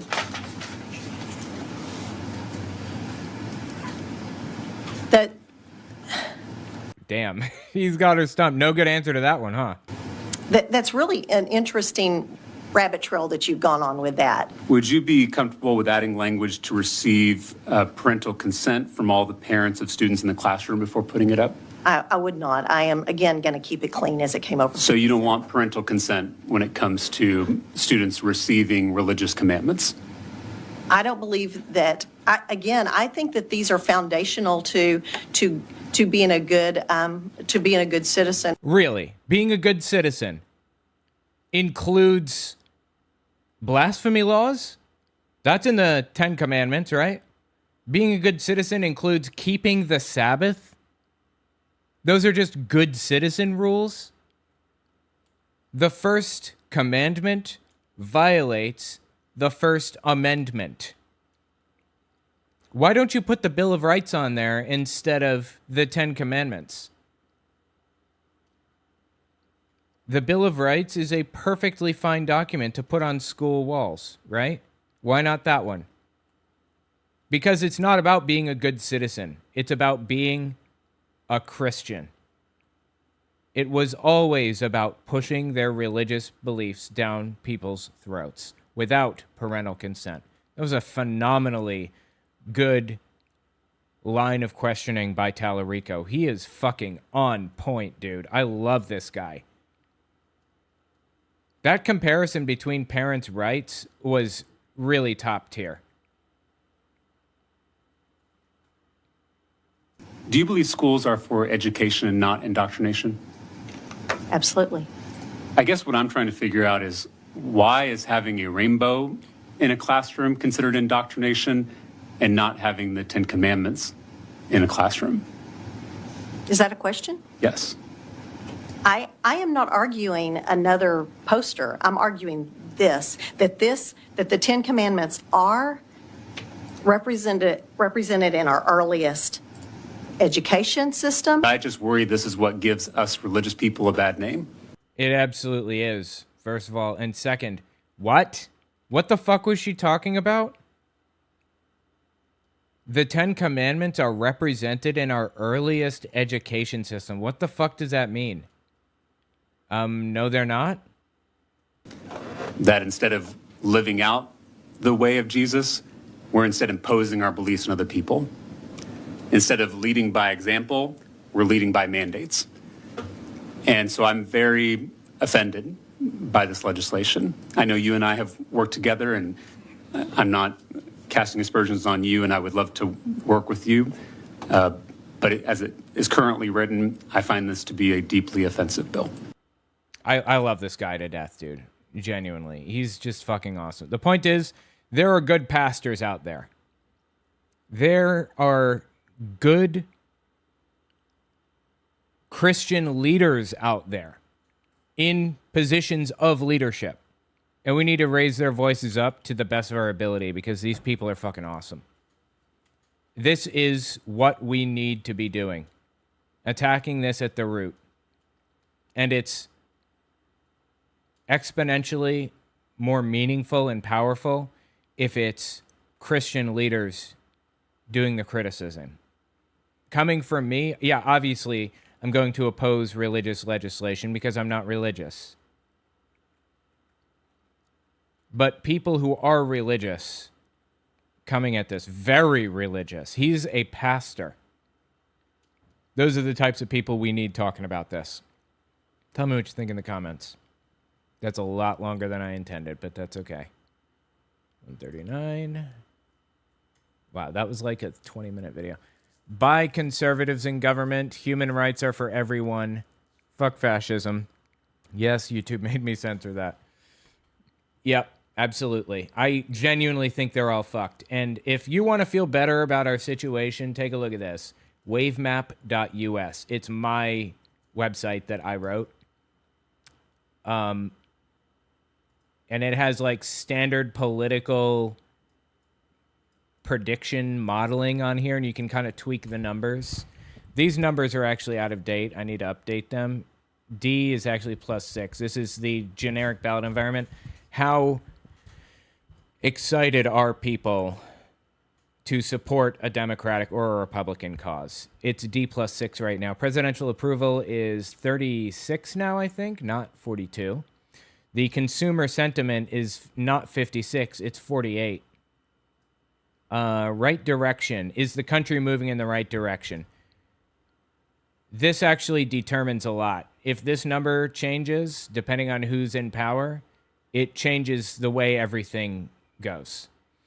I think the number right now, depending on the demographic, is like 27, 28, or even lower than that. Incumbency advantage, leave that there. I think this is the really important one, demobilization multiplier. How many Democrats are actually coming out to vote?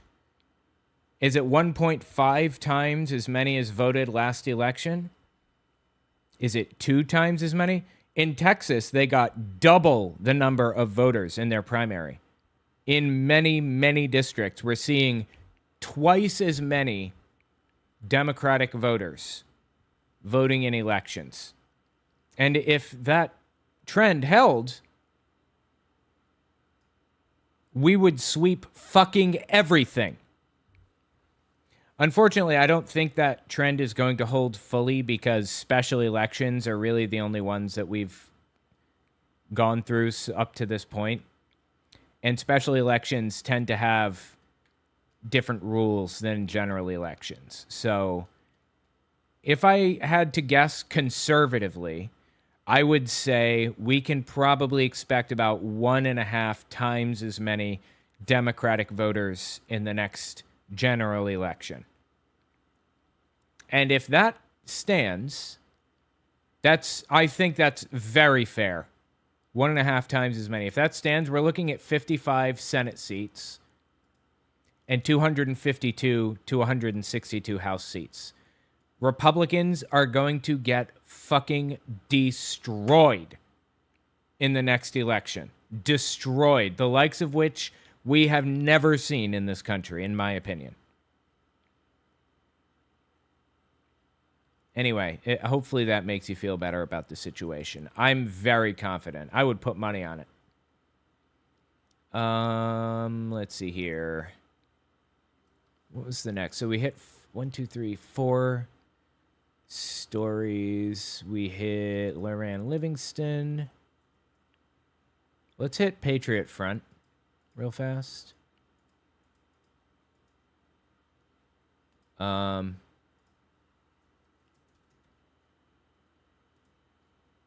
me just pull these up real fast. Okay, good. I don't know if you guys have seen this, the Patriot Front. That lady looks like mom. That lady looks just like mom. These people are neo-Nazis, white nationalists, and they held a march in Washington, D.C. on the 250th anniversary of the country. Now, I've been following these guys for a very long time, and I have a bunch of really old recruitment videos and stuff from them, which I find really fascinating, and we're going to watch some of them in a second. But just watch this. Oh, yeah.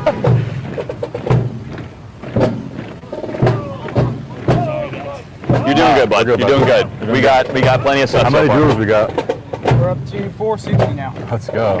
It's incredible. What's up, YouTube? You guys having fun? Happy 250, guys. Happy 250. I know it's hard to see the screen. Can we get ones in the chat? If audio, video, all that's good, can we get ones? Is everybody doing okay? If we got 460 people in here, then we can we get ones in the chat for a total Aryan monitoring? Ones in the chat for total Aryan. You catch that? Ones in the chat for total Aryan what? 60 people in here, then we can we get ones in the chat for a total Aryan monitoring? Ones in the chat for total Aryan monitoring. Total Aryan. Moggery. Oh, okay. This is a young person's phrase that I actually fucking love. AMOG means alpha male of group. If you're an AMOG, then you're like the alpha or whatever. So people shortened it to mogging. I'm mogging that person, you know? Victory, total Aryan Anglo. Anyway, yeah, Patriot Front. They held this rally. Here, there are a couple of other angles of it here. Let's see if we can check this out. Nope, that's their propaganda video we're going to watch in a minute. Hold on. Wait a minute. Here.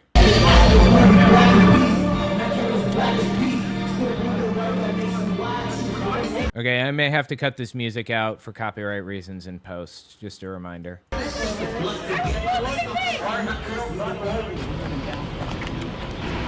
Check out their shield. Do you see the shield on the left here? We'll talk about that in a second. Every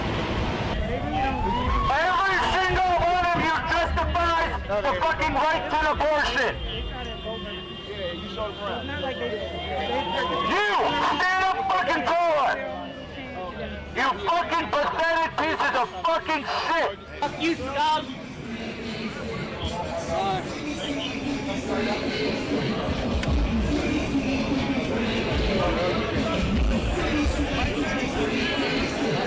Show of force. Again, they're Nazis. They are hiding behind masks because of how vile their beliefs and positions are. Literal neo-Nazis. So let me tell you a little bit about their history. You guys remember the Charlottesville rally back in, I think, what was it, 2017 or something? The Charlottesville rally where they were carrying tiki torches and saying Jews will not replace us and all that other stuff. That was a group called Vanguard America, if I'm not mistaken. And the leader of Patriot Front, Thomas Rousseau, this guy right here, who went on Jake Shields' TV, or, you know, his podcast or whatever. Thomas Rousseau was the Texas chapter leader of Vanguard America, and he was at that rally and carrying those tiki torches around and yelling about Jews and stuff at the time. I believe a month after the Charlottesville rally, the timeline may not be quite right, somewhere around there after the tiki torch rally, the leader of Vanguard America left for some trip and just kind of was like absent for like a month or something like that, a really long time. He was busy with something. And when he returned, he found that Thomas Rousseau, this guy, had changed the password on the Discord and the Slack channel where Vanguard America meets and everything. It was all changed. And the name of the group was changed from Vanguard America to Patriot Front. It was a hostile takeover of the group. Now, I believe that Vanguard America rebuilt and still exists in some form, but he crowned himself king of Patriot Front, and they started doing all of this jumping out of U-Haul trucks stuff and show of force, wearing masks and intimidating people like the KKK and stuff like that, generally. They released a propaganda video, actually. Oh, yeah, and check out the flag here. This is their flag. That symbol on the flag is the fascist symbol. That's the symbol for fascism. Fascinatingly, it's the same root word as the F slur for gay people. They have the same root word. I just, interesting little fun fact about fascism. Anyway, it literally means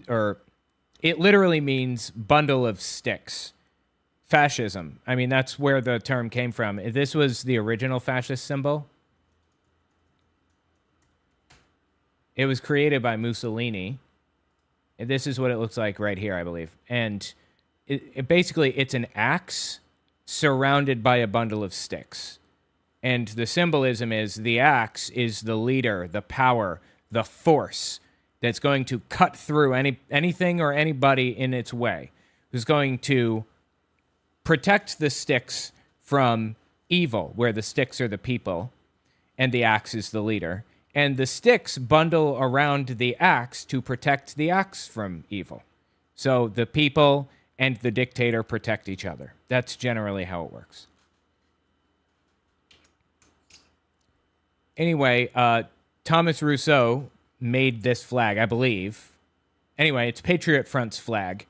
It is literally the fascist symbol. They are a fascist organization openly, is the point here. Now let's watch their propaganda video from 2021. Hold on. We will not silently watch our people begin to make them plunge into apathy while our homeland is destroyed by the vengeful sword of bureaucrats and stupid criminals. At its face, you know, they're saying things that a lot of people can get on board with. This is the nature of populism. Absolutely agreed that the country is led by bureaucrats and suited criminals, right? But my solution to that problem is very different from Patriot Front's solution.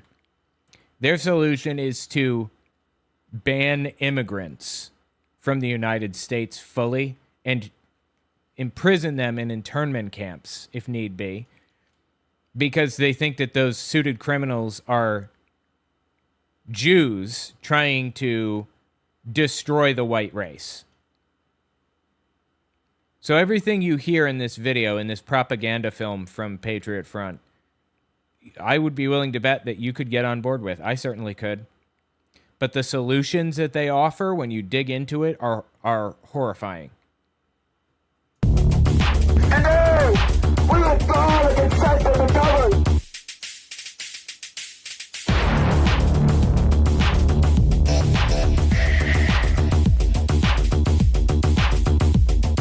Behind me is Purdue Pharmaceuticals, the slaughterhouse where America's future is butchered or closet. Let no man who suffers this tyranny call himself American. There he is again, Thomas Rousseau. Will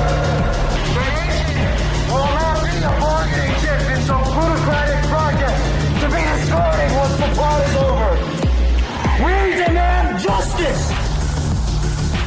Those who speak out find themselves instead under the corporate gangsters. Corporate gangsters and all that. Absolutely, I agree completely that these are bad people. But they're not bad because they're Jews. They're not even fucking Jews.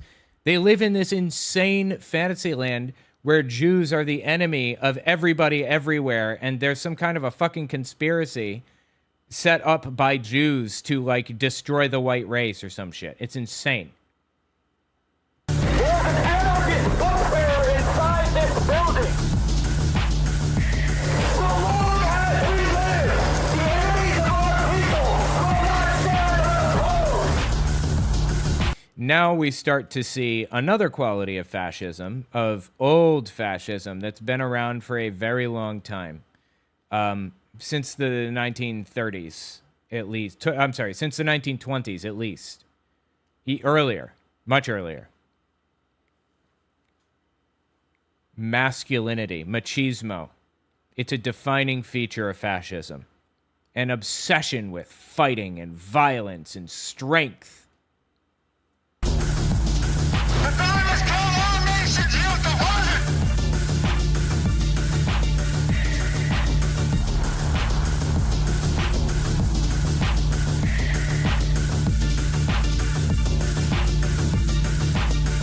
They are literally building their ideology off of actual, real, old school 1920s, 1930s fascism. You ever wonder what it was like, what these parties were like and how they were viewed in Nazi Germany or in Italy? Like this. This is how they were viewed. And little by little, slowly but surely, they brought in more and more and more people. You know, before you know it, your uncle's heard of Patriot Front, and he's interested in it, and he's joined. And hey, it's just a good group for young men to join to learn how to be good men and stuff like that. It was just like this. Again, I consider myself an expert on some parts of World War II era Germany. I wrote a book on it, God's People, Christian Nationalism in the Third Reich. It's on Amazon and Audible if you want to check it out. OwenMorgan.com/God's People will take you there.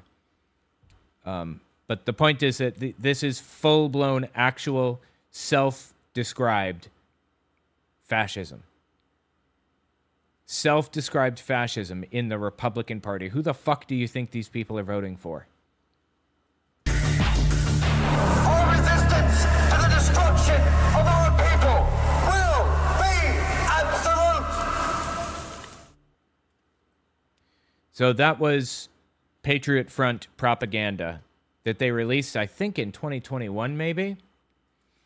We're going to watch a video from Thomas Rousseau, the leader, in a second, but first, check this out. This is them literally training for war with those shields that I mentioned earlier that they were holding around. Rear guard, stagger. Hey, don't let him in. You're staggering, guys. Cycle back. What are we doing? Cycle back. Right. Hold on. All right, should we try that again from the top? Literally training for war. Literally training for the moment when they take over the United States in a forced coup of some sort. And there's mass civil unrest, and they have to quell rebellion. That's what they're doing. That's what this is. And for the record, a lot of groups out there have done this in the past. I know at the very least, the Nazis did things like this before they were the Nazis, because there was a putsch, an actual coup attempt by Hitler in 1923, I believe, which got him sent to prison for like 9 months, 10 months. Anyway, listen to what Thomas Rousseau, the leader of Patriot Front, had to say on Jake Shields' podcast. 1965, when they were signing the Hart-and-Celler Act, which abolished the Johnson-Reed Immigration Act of 1924, they said, "Don't worry, this isn't going to change the demographics of the country." And now Americans, white folks, changing fast, are on the verge of being a minority. And there's a lot of hate being pushed on us. Exactly. It's socially valid to despise. I mean, every year, Columbus Day, Thanksgiving, 4th of July. Change the name of Columbus Day, didn't they, to like Indigenous People Day, or it's like... The things which are unique about us, you know? Okay, well, you think genocide was unique about us? I mean, Columbus was a genocidal scumbag. Is that what makes us unique in America?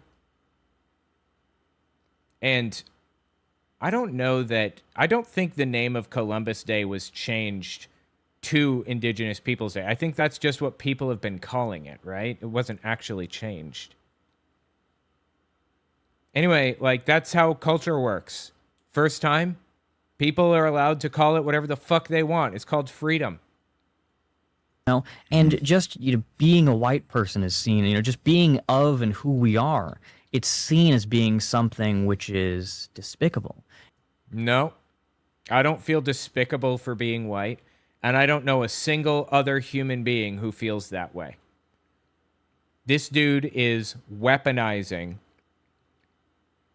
racial tension for his own benefit, and it's fucking vile. It's seen as something that you can be attacked for, and then you have all of the legislation with entitlements or hate crime charges. They're only thrown one way. They're never getting against like black people or that. It's only people. Yeah. If you black. Well, I wonder why. Why would that be? That white people are the only ones who really receive hate crime charges. First of all, that's not even true. But second, why would that be? You think? Maybe because they're the only fucking people committing them. Maybe because there is a massive movement in white America to harass and make minority groups miserable? Could that be it, possibly? These people are just... There is nothing between their ears, is there, genuinely? Black person or Jewish person will get him charged against you. But if a black person attacks me, he's not going to get charged. Absolutely. Even if he calls me like cracker, it's a black guy insulting my race and I beat him up and then he pressed charges on me. Yeah, like in... Oh, fucking please. Yes, dumbass, that's how it works. He literally just said, Somebody uses their free speech, and then I beat the shit out of them, assault and battery, and I get charged. Yeah, no fucking shit. You get charged for assault and battery. Are you fucking kidding me right now? If he calls me like cracker, you know, I had some black guy insulting my race and I beat him up and then he pressed charges on me. Yeah, like in Waukesha, Wisconsin, where a black man had made public statements about hating white people and wanting to kill them, and then what does he do? He goes and kills a bunch of white people. By any measure, that's a hate crime. Yeah, obviously. You know? And of course, not by any measure, because I don't know that situation at all. But if it were as he described, then yeah, I would suppose that that was a hate crime. If he showed specifically beforehand that he hated white people and he was doing this because he hates white people, yeah, I would call that a hate crime. I would bet money that that is not the situation as he laid out. I'm against anybody who goes out and attacks innocent people. It's not controversial to say. Yeah. Yeah, but of course, black people aren't innocent in your mind, right? Or immigrants. They're all, or the Jews. They're all working against you to sabotage you or some shit. Fucking please. Why don't you be a man and own up to your mistakes and admit that your fuck-ups are your own, that you are the fuck-up? If you're having problems in life, it's not because some black person took your job or whatever the fuck. And maybe I could even be against hate crime legislation as it is. I think all of it should be wiped out. A crime is a crime. I don't think hate crime should exist because all crime is a crime of hate. But if you're going to have it, it should... Wait, all crime is a crime of hate? These people are idiots. Wiped out. A crime is a crime. I don't think hate crime should exist because all crime is a crime of hate. But if you're going to have it, it should be unanimous. I 100% agree with you. Equality before the law is a huge thing in this country, and you see how it breaks down when you try to shove the whole world into our constitutional barriers. Even illegal immigrants, they come over and they treat them like they have constitutional rights. They do. They do have constitutional rights. The Constitution explicitly says anybody, any person has these rights. Anybody within the U.S.'s jurisdiction has these rights.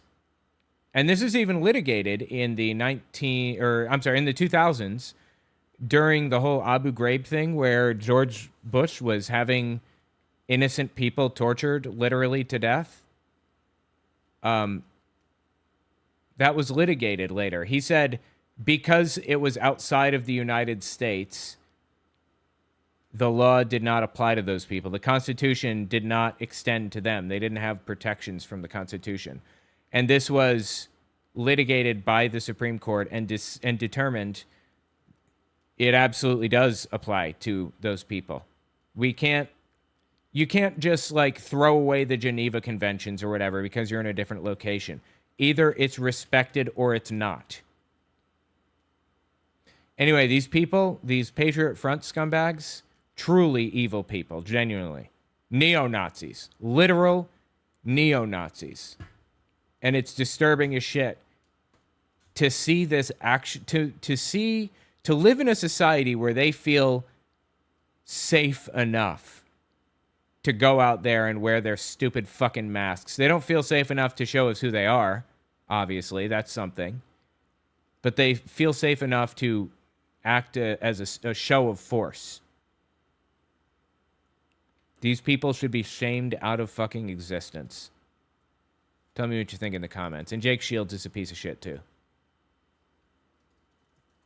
All right, let's see. 139 to 204. Awesome. 1, 2, 3, 4, 5. All right. We're running low on videos. We are almost done. Patriot Front. Let's hit MAGA regrets.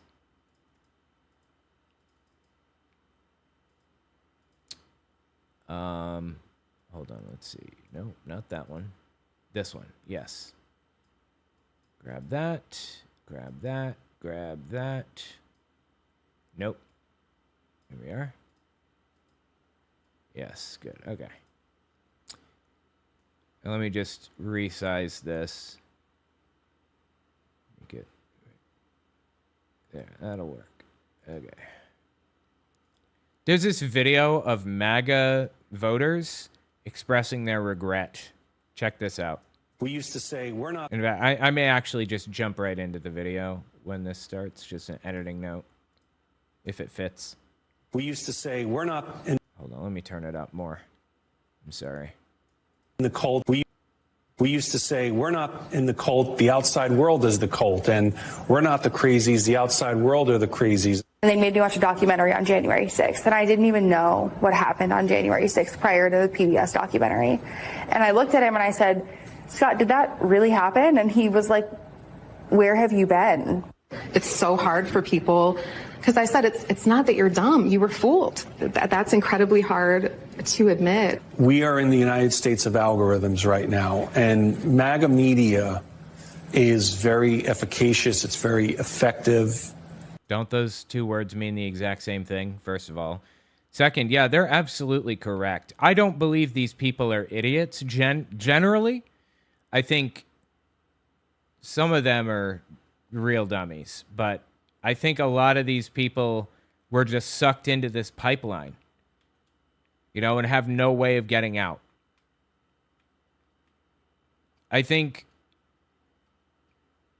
I used to kind of view it the exact same way with religion. I don't believe that religious people are idiots at all. I was religious for years.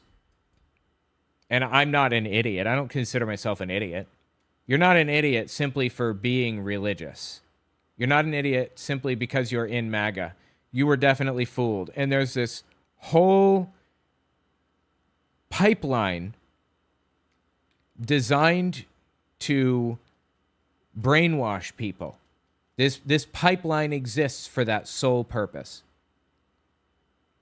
Trump, if Trump has done nothing else, it is he has perfectly streamlined a propaganda and brainwashing pipeline like I've never seen. You know what's fascinating about that, though? The exact same thing happens in every major dictatorship. They all have a cult of personality. There's a book by Ian Kershaw titled The Hitler Myth, and it is about the cult of personality around Hitler, for example. Every major dictatorship experiences this. And Trump leveraged it to his advantage in an age where social media exists. That wasn't the case in the 1930s. You know, at any time, you could say the Nazis really maxed out at about 15%, maybe 20%, maybe. MAGA is closer to 33% of the country. And it's very disciplined. Jesus fucking Christ, I'm sorry. I'll just tack on that last end of the sentence previously, since I already talked about the end. Anyway, there are a lot of people who are starting to regret their vote, and not least of whom is Tucker Carlson, of course. Tucker Carlson says he's completely turned on Donald Trump. He's not even a Republican anymore. Who's he going to vote for realistically? The Republicans, obviously. But the fact that he's turning on Republicans the way he is actually fascinating. Check this one out. I voted for... Jesus Christ, that's loud. I voted for Trump. Yeah, I campaigned for Trump. It was... a lot. When I look back on it, I was sold a straight lie. You think? Yeah. And I want no wars. I believe in Christ teaching peace and love and loving your neighbor. And in one breath, on Easter Sunday, we have pastors claiming similarity from Trump to Christ in regards to the beatings and the lies. And then the next day, he's threatening to blow up power plants and bridges, hurting civilians. Like literally the most disgusting evil in a tweet I've ever read. I totally agree. From a president. And I'm like, wait, but our Christian leaders are still going to try to protect that and justify that. How dare they? Okay, first of all, Christian leaders are... This isn't a Christian leader. Isn't this Dan Patrick, the lieutenant governor of Texas? Still going to try to protect... That's a Christian leader. And Paula White before, yeah. I actually watched that entire episode of Tucker on my unfiltered YouTube channel if you want to check it out. But anyway, the point is, Tucker turned on Donald Trump. That's a big deal. People are turning on Trump right now. What you need to see to pull out of this is you need to see people showing shame and embarrassment.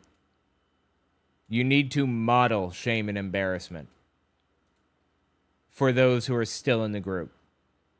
When the Nazis denazified, again, like all of this is in my book. I talk about this at length. God's People, owenmorgan.com/God's People. It's about Christian nationalism in the Third Reich. But people leaving Nazism behind, people left Nazism behind because they were embarrassed by it. They were ashamed. And in the best cases, they were afraid to admit to being Nazis because they thought that they would get in trouble for it correctly, as they should. Because they assisted a giant genocide machine. They pushed it forward.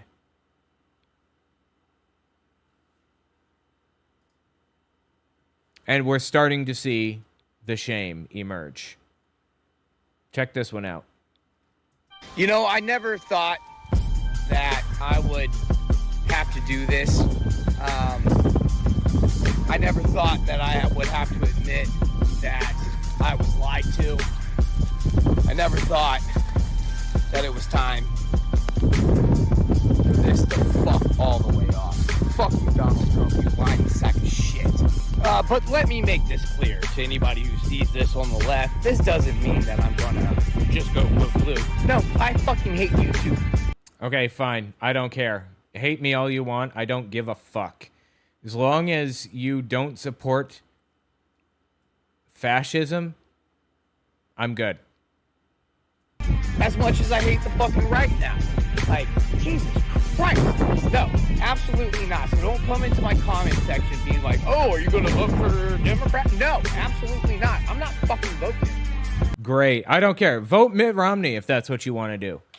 I literally could not possibly care less who the fuck you vote for, as long as it's not Donald Trump. Because it doesn't fucking matter. It really doesn't. I'm just going to enjoy my life out here in the country, and everybody can fuck all the way up. They ruined it again. Fucking I find it really interesting that there's like a movement on the right at the moment to get people to distrust and dislike democracy and not want to bother voting anymore. That is really interesting to me. Like, it's being pushed by Republicans right now, obviously. I don't see how that benefits them or why they're doing that yet.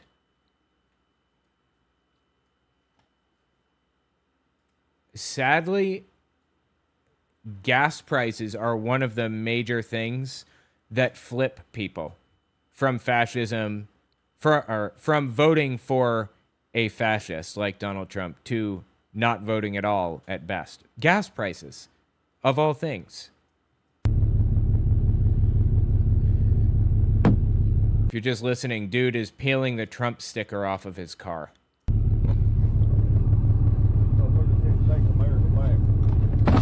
How the fuck can we take America back when these cocksuckers don't even fucking support us? Fuck these motherfuckers. Okay, I was led to believe that that was a guy peeling the sticker off of his own truck, but that seemed a little bit like some rando pulling it off, right? I couldn't tell. Anyway, the point is, I don't care what it takes to get you there. I don't care. But stop supporting fascism. It's never too late. Check this dude out. You're going to protect. Republican podcaster turns on Trump over the Epstein cover-up. You're going to protect rather than go after them and hope that everybody's happy that the Dow hit 50,000. Are you out of your mind? I've been pretty quiet about Sean Ryan, podcaster and former U.S. Navy SEAL. Pam Bondi in front of Congress the other day talking about how the Dow's up to 50,000. Nobody gives a because what you should be talking about is how you are going to investigate and prosecute any that were running around on Epstein Island that you're affiliated with. But we didn't talk about that, did we? Oh, and what's the excuse? What was the excuse? Oh, if we prosecute everybody, the whole system would go down. Well, you know what that sounds like? You know what that sounds like? A good fucking idea. That sounds like how Trump ran his campaign. Let's drain the swamp. Doesn't that sound a lot like draining the swamp? It actually is drain the swamp served up to you on a silver platter. Damn. Hey, fair enough. I appreciate that. This dude is on point. I mean, he's probably a fucking nutcase in all kinds of different ways. But you know what? He's taking shots at Trump. I love it. Figurative, obviously. He's taking figurative shots. I should probably cut that. But hey, you know what? If he's coming at Trump, I'll take it. I love it. You're not going to take it, are you? You're going to protect. You're going to protect rather than go after them and hope that everybody's happy that the Dow hit 50,000. Are you out of your mind? I guess the whole drain the swamp campaign promise was another lie, huh? Man, the lies are stacking up fast. I've never seen so many lies. Really? You haven't? Because he did this consistently in his first term. I think the New York Times counted up the lies. It was like 30,000 lies. In his first term. You've never seen so many? Well, you're blind then, if you haven't seen lies like this. Because he's been doing it for 10 years. Longer than that, honestly. His whole fucking life. And not only does he lie like he breathes, he's also just dumb as dog shit, genuinely. I'm not saying that to be offensive or hurtful to Donald Trump or whatever. He's just a fucking idiot. That's it. He literally believes... Some weird noise happening. I can't tell what that is. He literally believes Diet Coke kills grass, so it must also kill cancer. And that's why he doesn't have cancer, because he drinks a lot of Diet Coke. He literally believes if you exercise more, you will die sooner, because you only get 1 billion heartbeats before you die. Obviously, completely fabricated fucking garbage. But he actually believes that shit. Donald Trump does. Not only is he a liar, he's fucking stupid.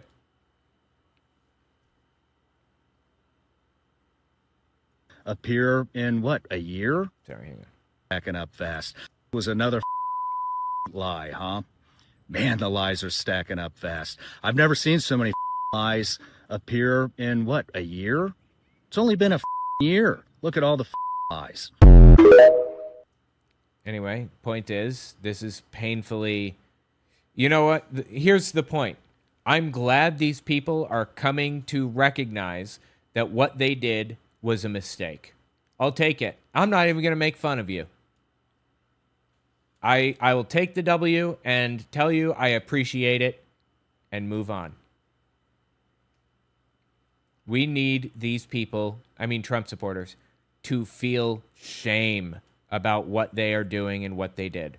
They need to feel shame. That is how denazification was so successful. They were embarrassed by what they did.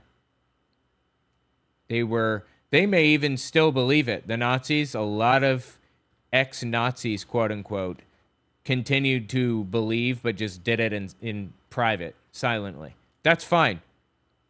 I don't give a fuck. Whatever it takes for Trumpism to die a brutal death, I'm all in. We need Trumpism to be embarrassing to people. Anyway, tell me what you think about it in the comments. Okay. Magrets is done. Let's pull up Ralph Reed.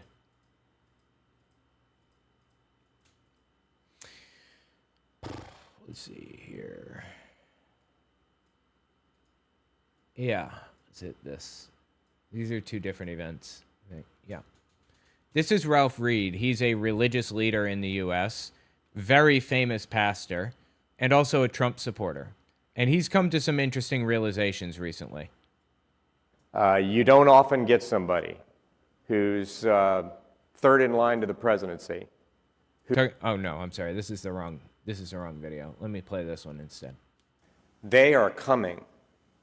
And they are coming in the biggest numbers we have ever seen in a midterm election. Sounds hot. Who is they? Are they in the room with us right now? He's talking about people to the left of hunting immigrants for sport. People who don't believe that you should hunt immigrants for sport are coming for the right. They're going to win against the right in the midterms in 2026. Oh, yeah. I would put money on it. Yes, you are all fucked electorally. And they are coming in the biggest numbers we have ever seen in a midterm election, and they are coming with unlimited resources. Okay, you're setting me up for so many jokes here. Miracle says mice, right? I will find another opportunity to use that. Unlimited. Okay, it's not the... I'm sorry, let me step back and listen one more time. Here, hold on. We have ever seen in a midterm election, and they are coming with unlimited resources. It's not the resources that you should be worried about. It is the absolute fury that you have inspired in people. The horror and disgust at what the Trump administration has done. There are people sitting in concentration camps right now in El Salvador, in Guantanamo Bay, and elsewhere who will never see the light of day and are completely innocent. Could be me or you. There are people in there who will be in there for the rest of their fucking lives simply because they opposed Donald Trump or his administration in one way or another. There are people who are now dead, like Renee Good and Alex Preddy and others, many others, in fact, who shouldn't be. Siri, turn on living room. Siri, turn on living room. Oh my God, dude. Turn on living room. Oh no, did my fuse blew? It was my fuse. It wasn't... Fuck. That's okay. We'll just continue and I'll flip the breaker in a minute. It's going to get hot as shit in here though because the air conditioner went off. Anyway, after what these people have done, after what the Trump administration has done, there is a fury brewing in us, the likes of which they have never seen. A horror, a disgust that eats at us every single day, certainly eats at me.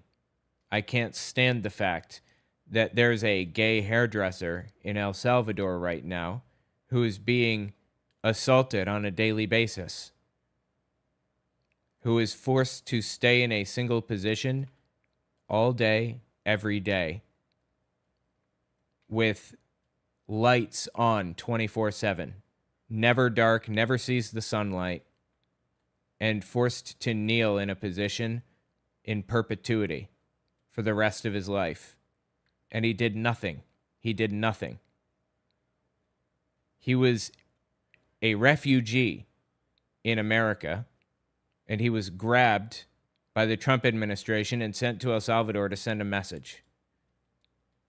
If you are not from the group that I like, then you're going to fucking die or you're going to wish that you would.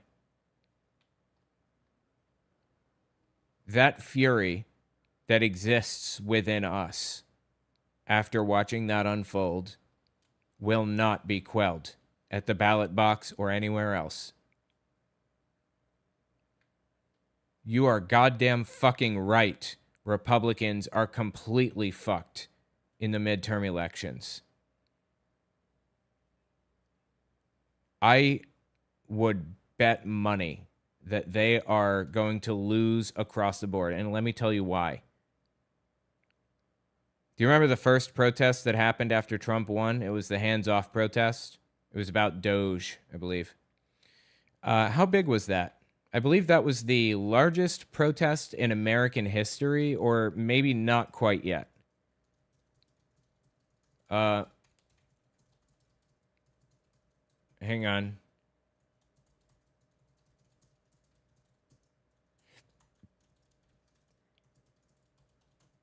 Okay, I have to, give me a second. I'm going to look these figures up real fast. I'm also going to go flip my circuit breaker back because it's way too hot in here. Give me just a second. I'm going to run down.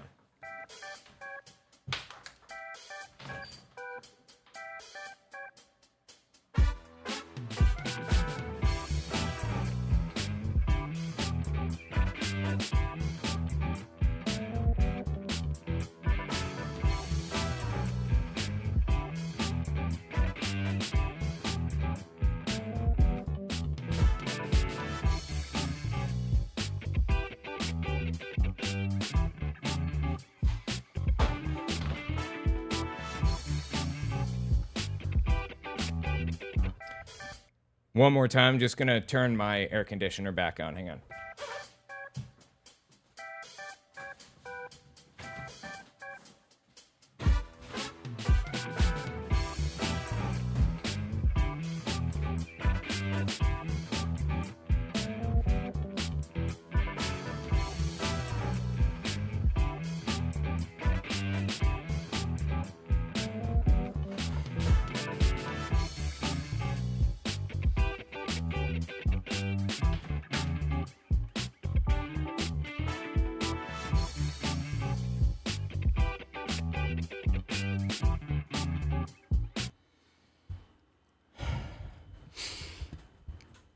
The hands-off protest, April 5th, 2025, claimed 3 to 5 million across 1,400 locations. No Kings won, June 14th, 2025, estimated 5 million plus across 2,100 locations. I'm sorry, I just ran up the stairs. Give me a second. No Kings 2, October 18th, 2025, got 7 million across 2,700 locations. The prior record was the 2017 Women's March, January 21st, 2017, estimated at 3.3 to 4.6 million nationwide, held as the benchmark for the biggest single-day U.S. protest until the 2025 events took place. Quit it. Mickey trying to get in. The fact that these spanned across multiple, let's see,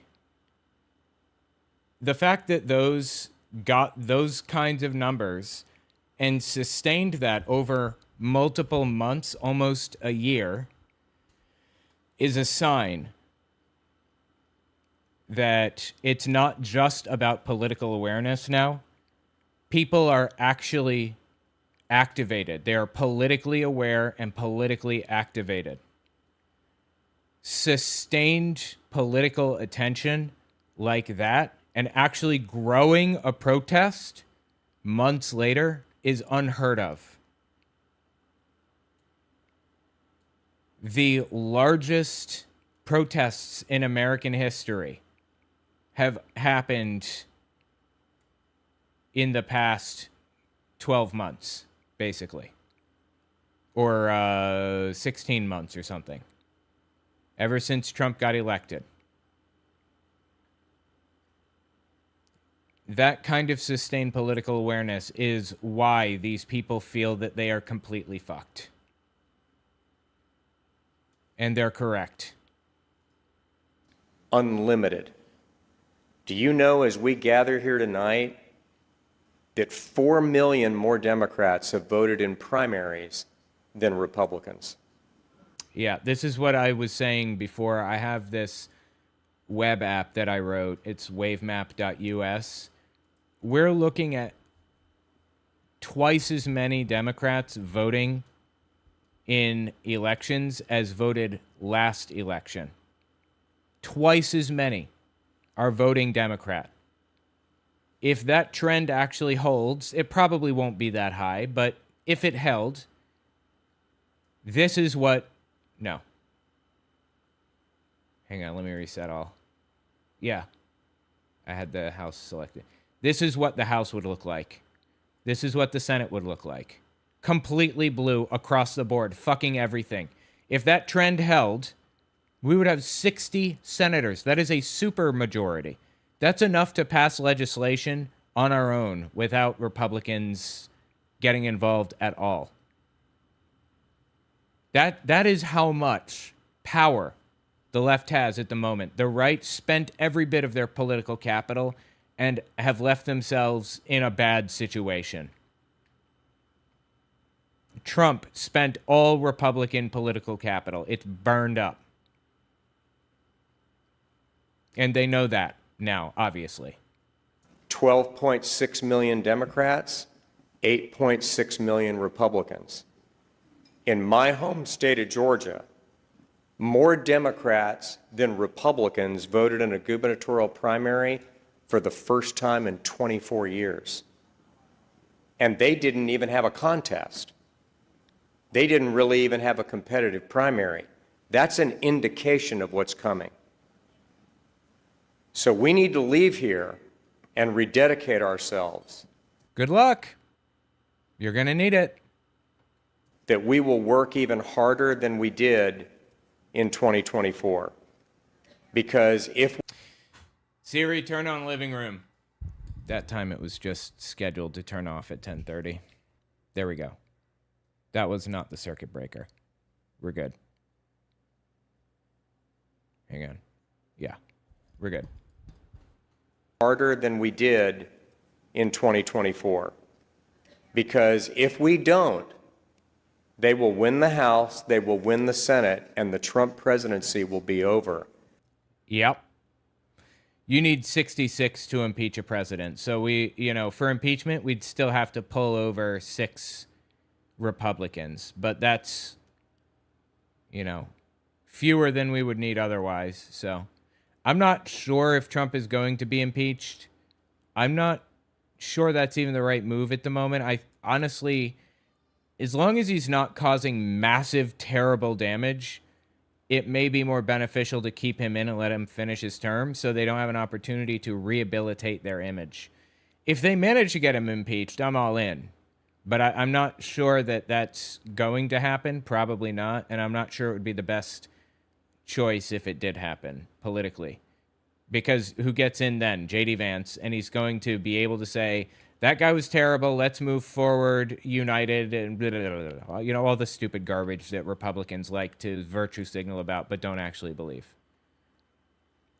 So anyway, they know they're fucked. We know they're fucked.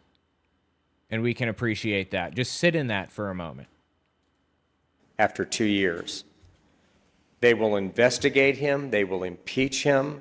Subpoenas will fly in this city like heat-seeking missiles. Oh, not just him. Everybody, all along the line from the top to the bottom.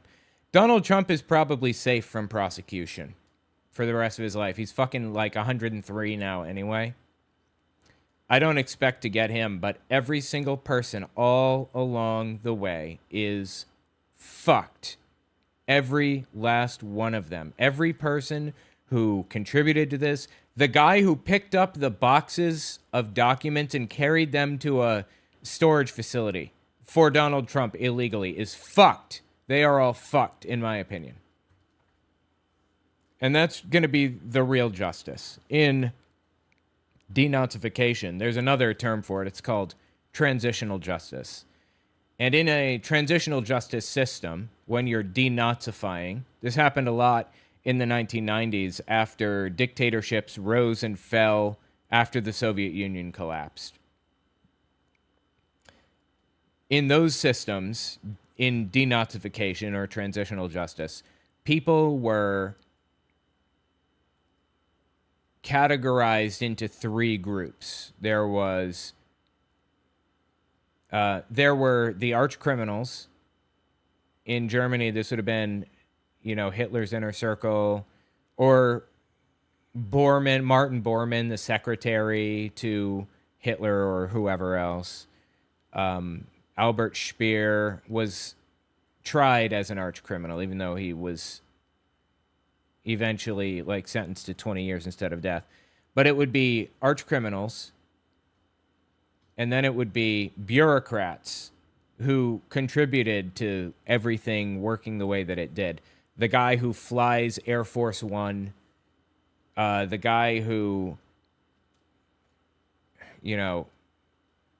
contributed or lied on the documents for Donald Trump for his health, his doctor who lied for him. Just the bureaucrats who make the engine and the machinery run and saw things happen and allowed it to.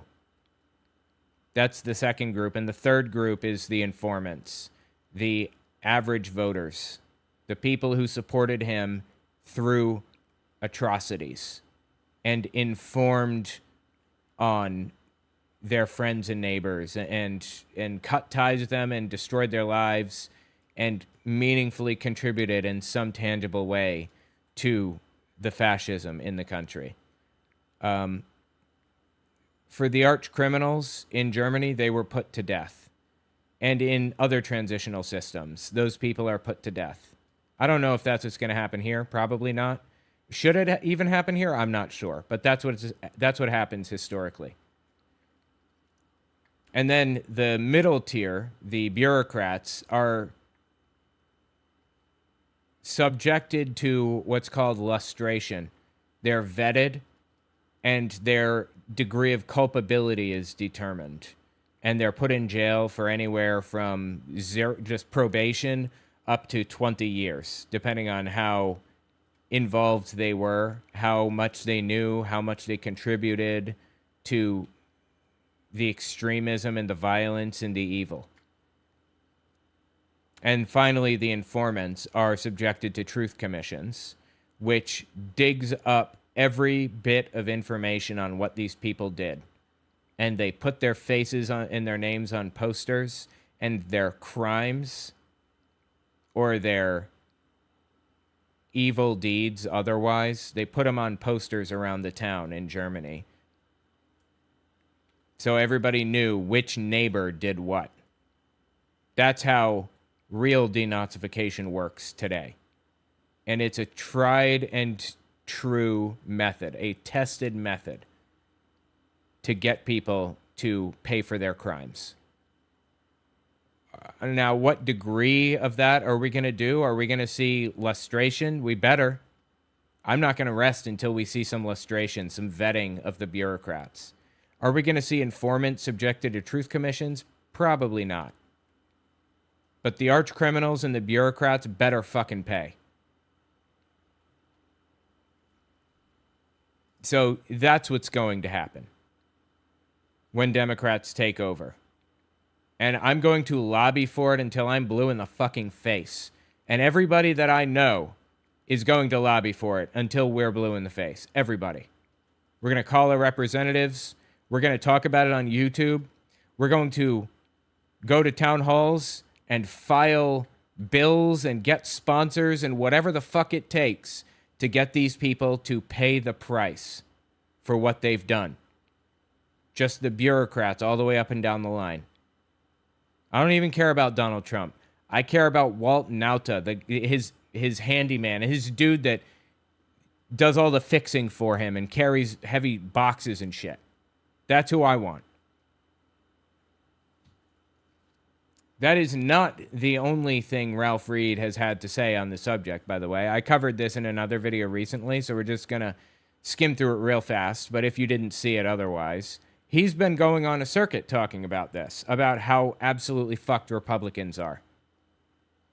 And right now, if you look at the most recent, I think, ABC News Washington Post poll, the Democrats and the liberals enjoy a roughly 14-point advantage on turnout and enthusiasm.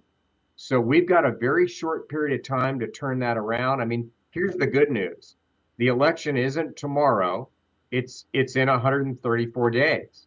You are not turning this around, brother. Keep dreaming. So we've got time to turn this around, but if we don't turn it around, it's going to be a very ugly picture in November, and people need to be reminded of what a Democratic House and Senate would look like. I think that's a great point, and I've been telling people I don't care how bad the Republicans have betrayed you or have not done what you said they would do. It's not about them. It's about protecting President Trump at the end of the day, and it's about protecting the Supreme Court. I mean, and I think you're right. I think we've got to make sure that people understand exactly what is at stake here. They are so fucked, and they know they are. I love everything about it, dude, honestly. Anyway, tell me what you think about it in the comments. Mark my words, they are fucked. Mark my words. It's going to happen. Okay, I'm going to have to get out of here. I appreciate you guys hanging out with me. It's been fun. Make it even bluer to piss him off, right? All right, I'll talk to you guys on Wednesday on Unfiltered, okay? All right, later, everybody.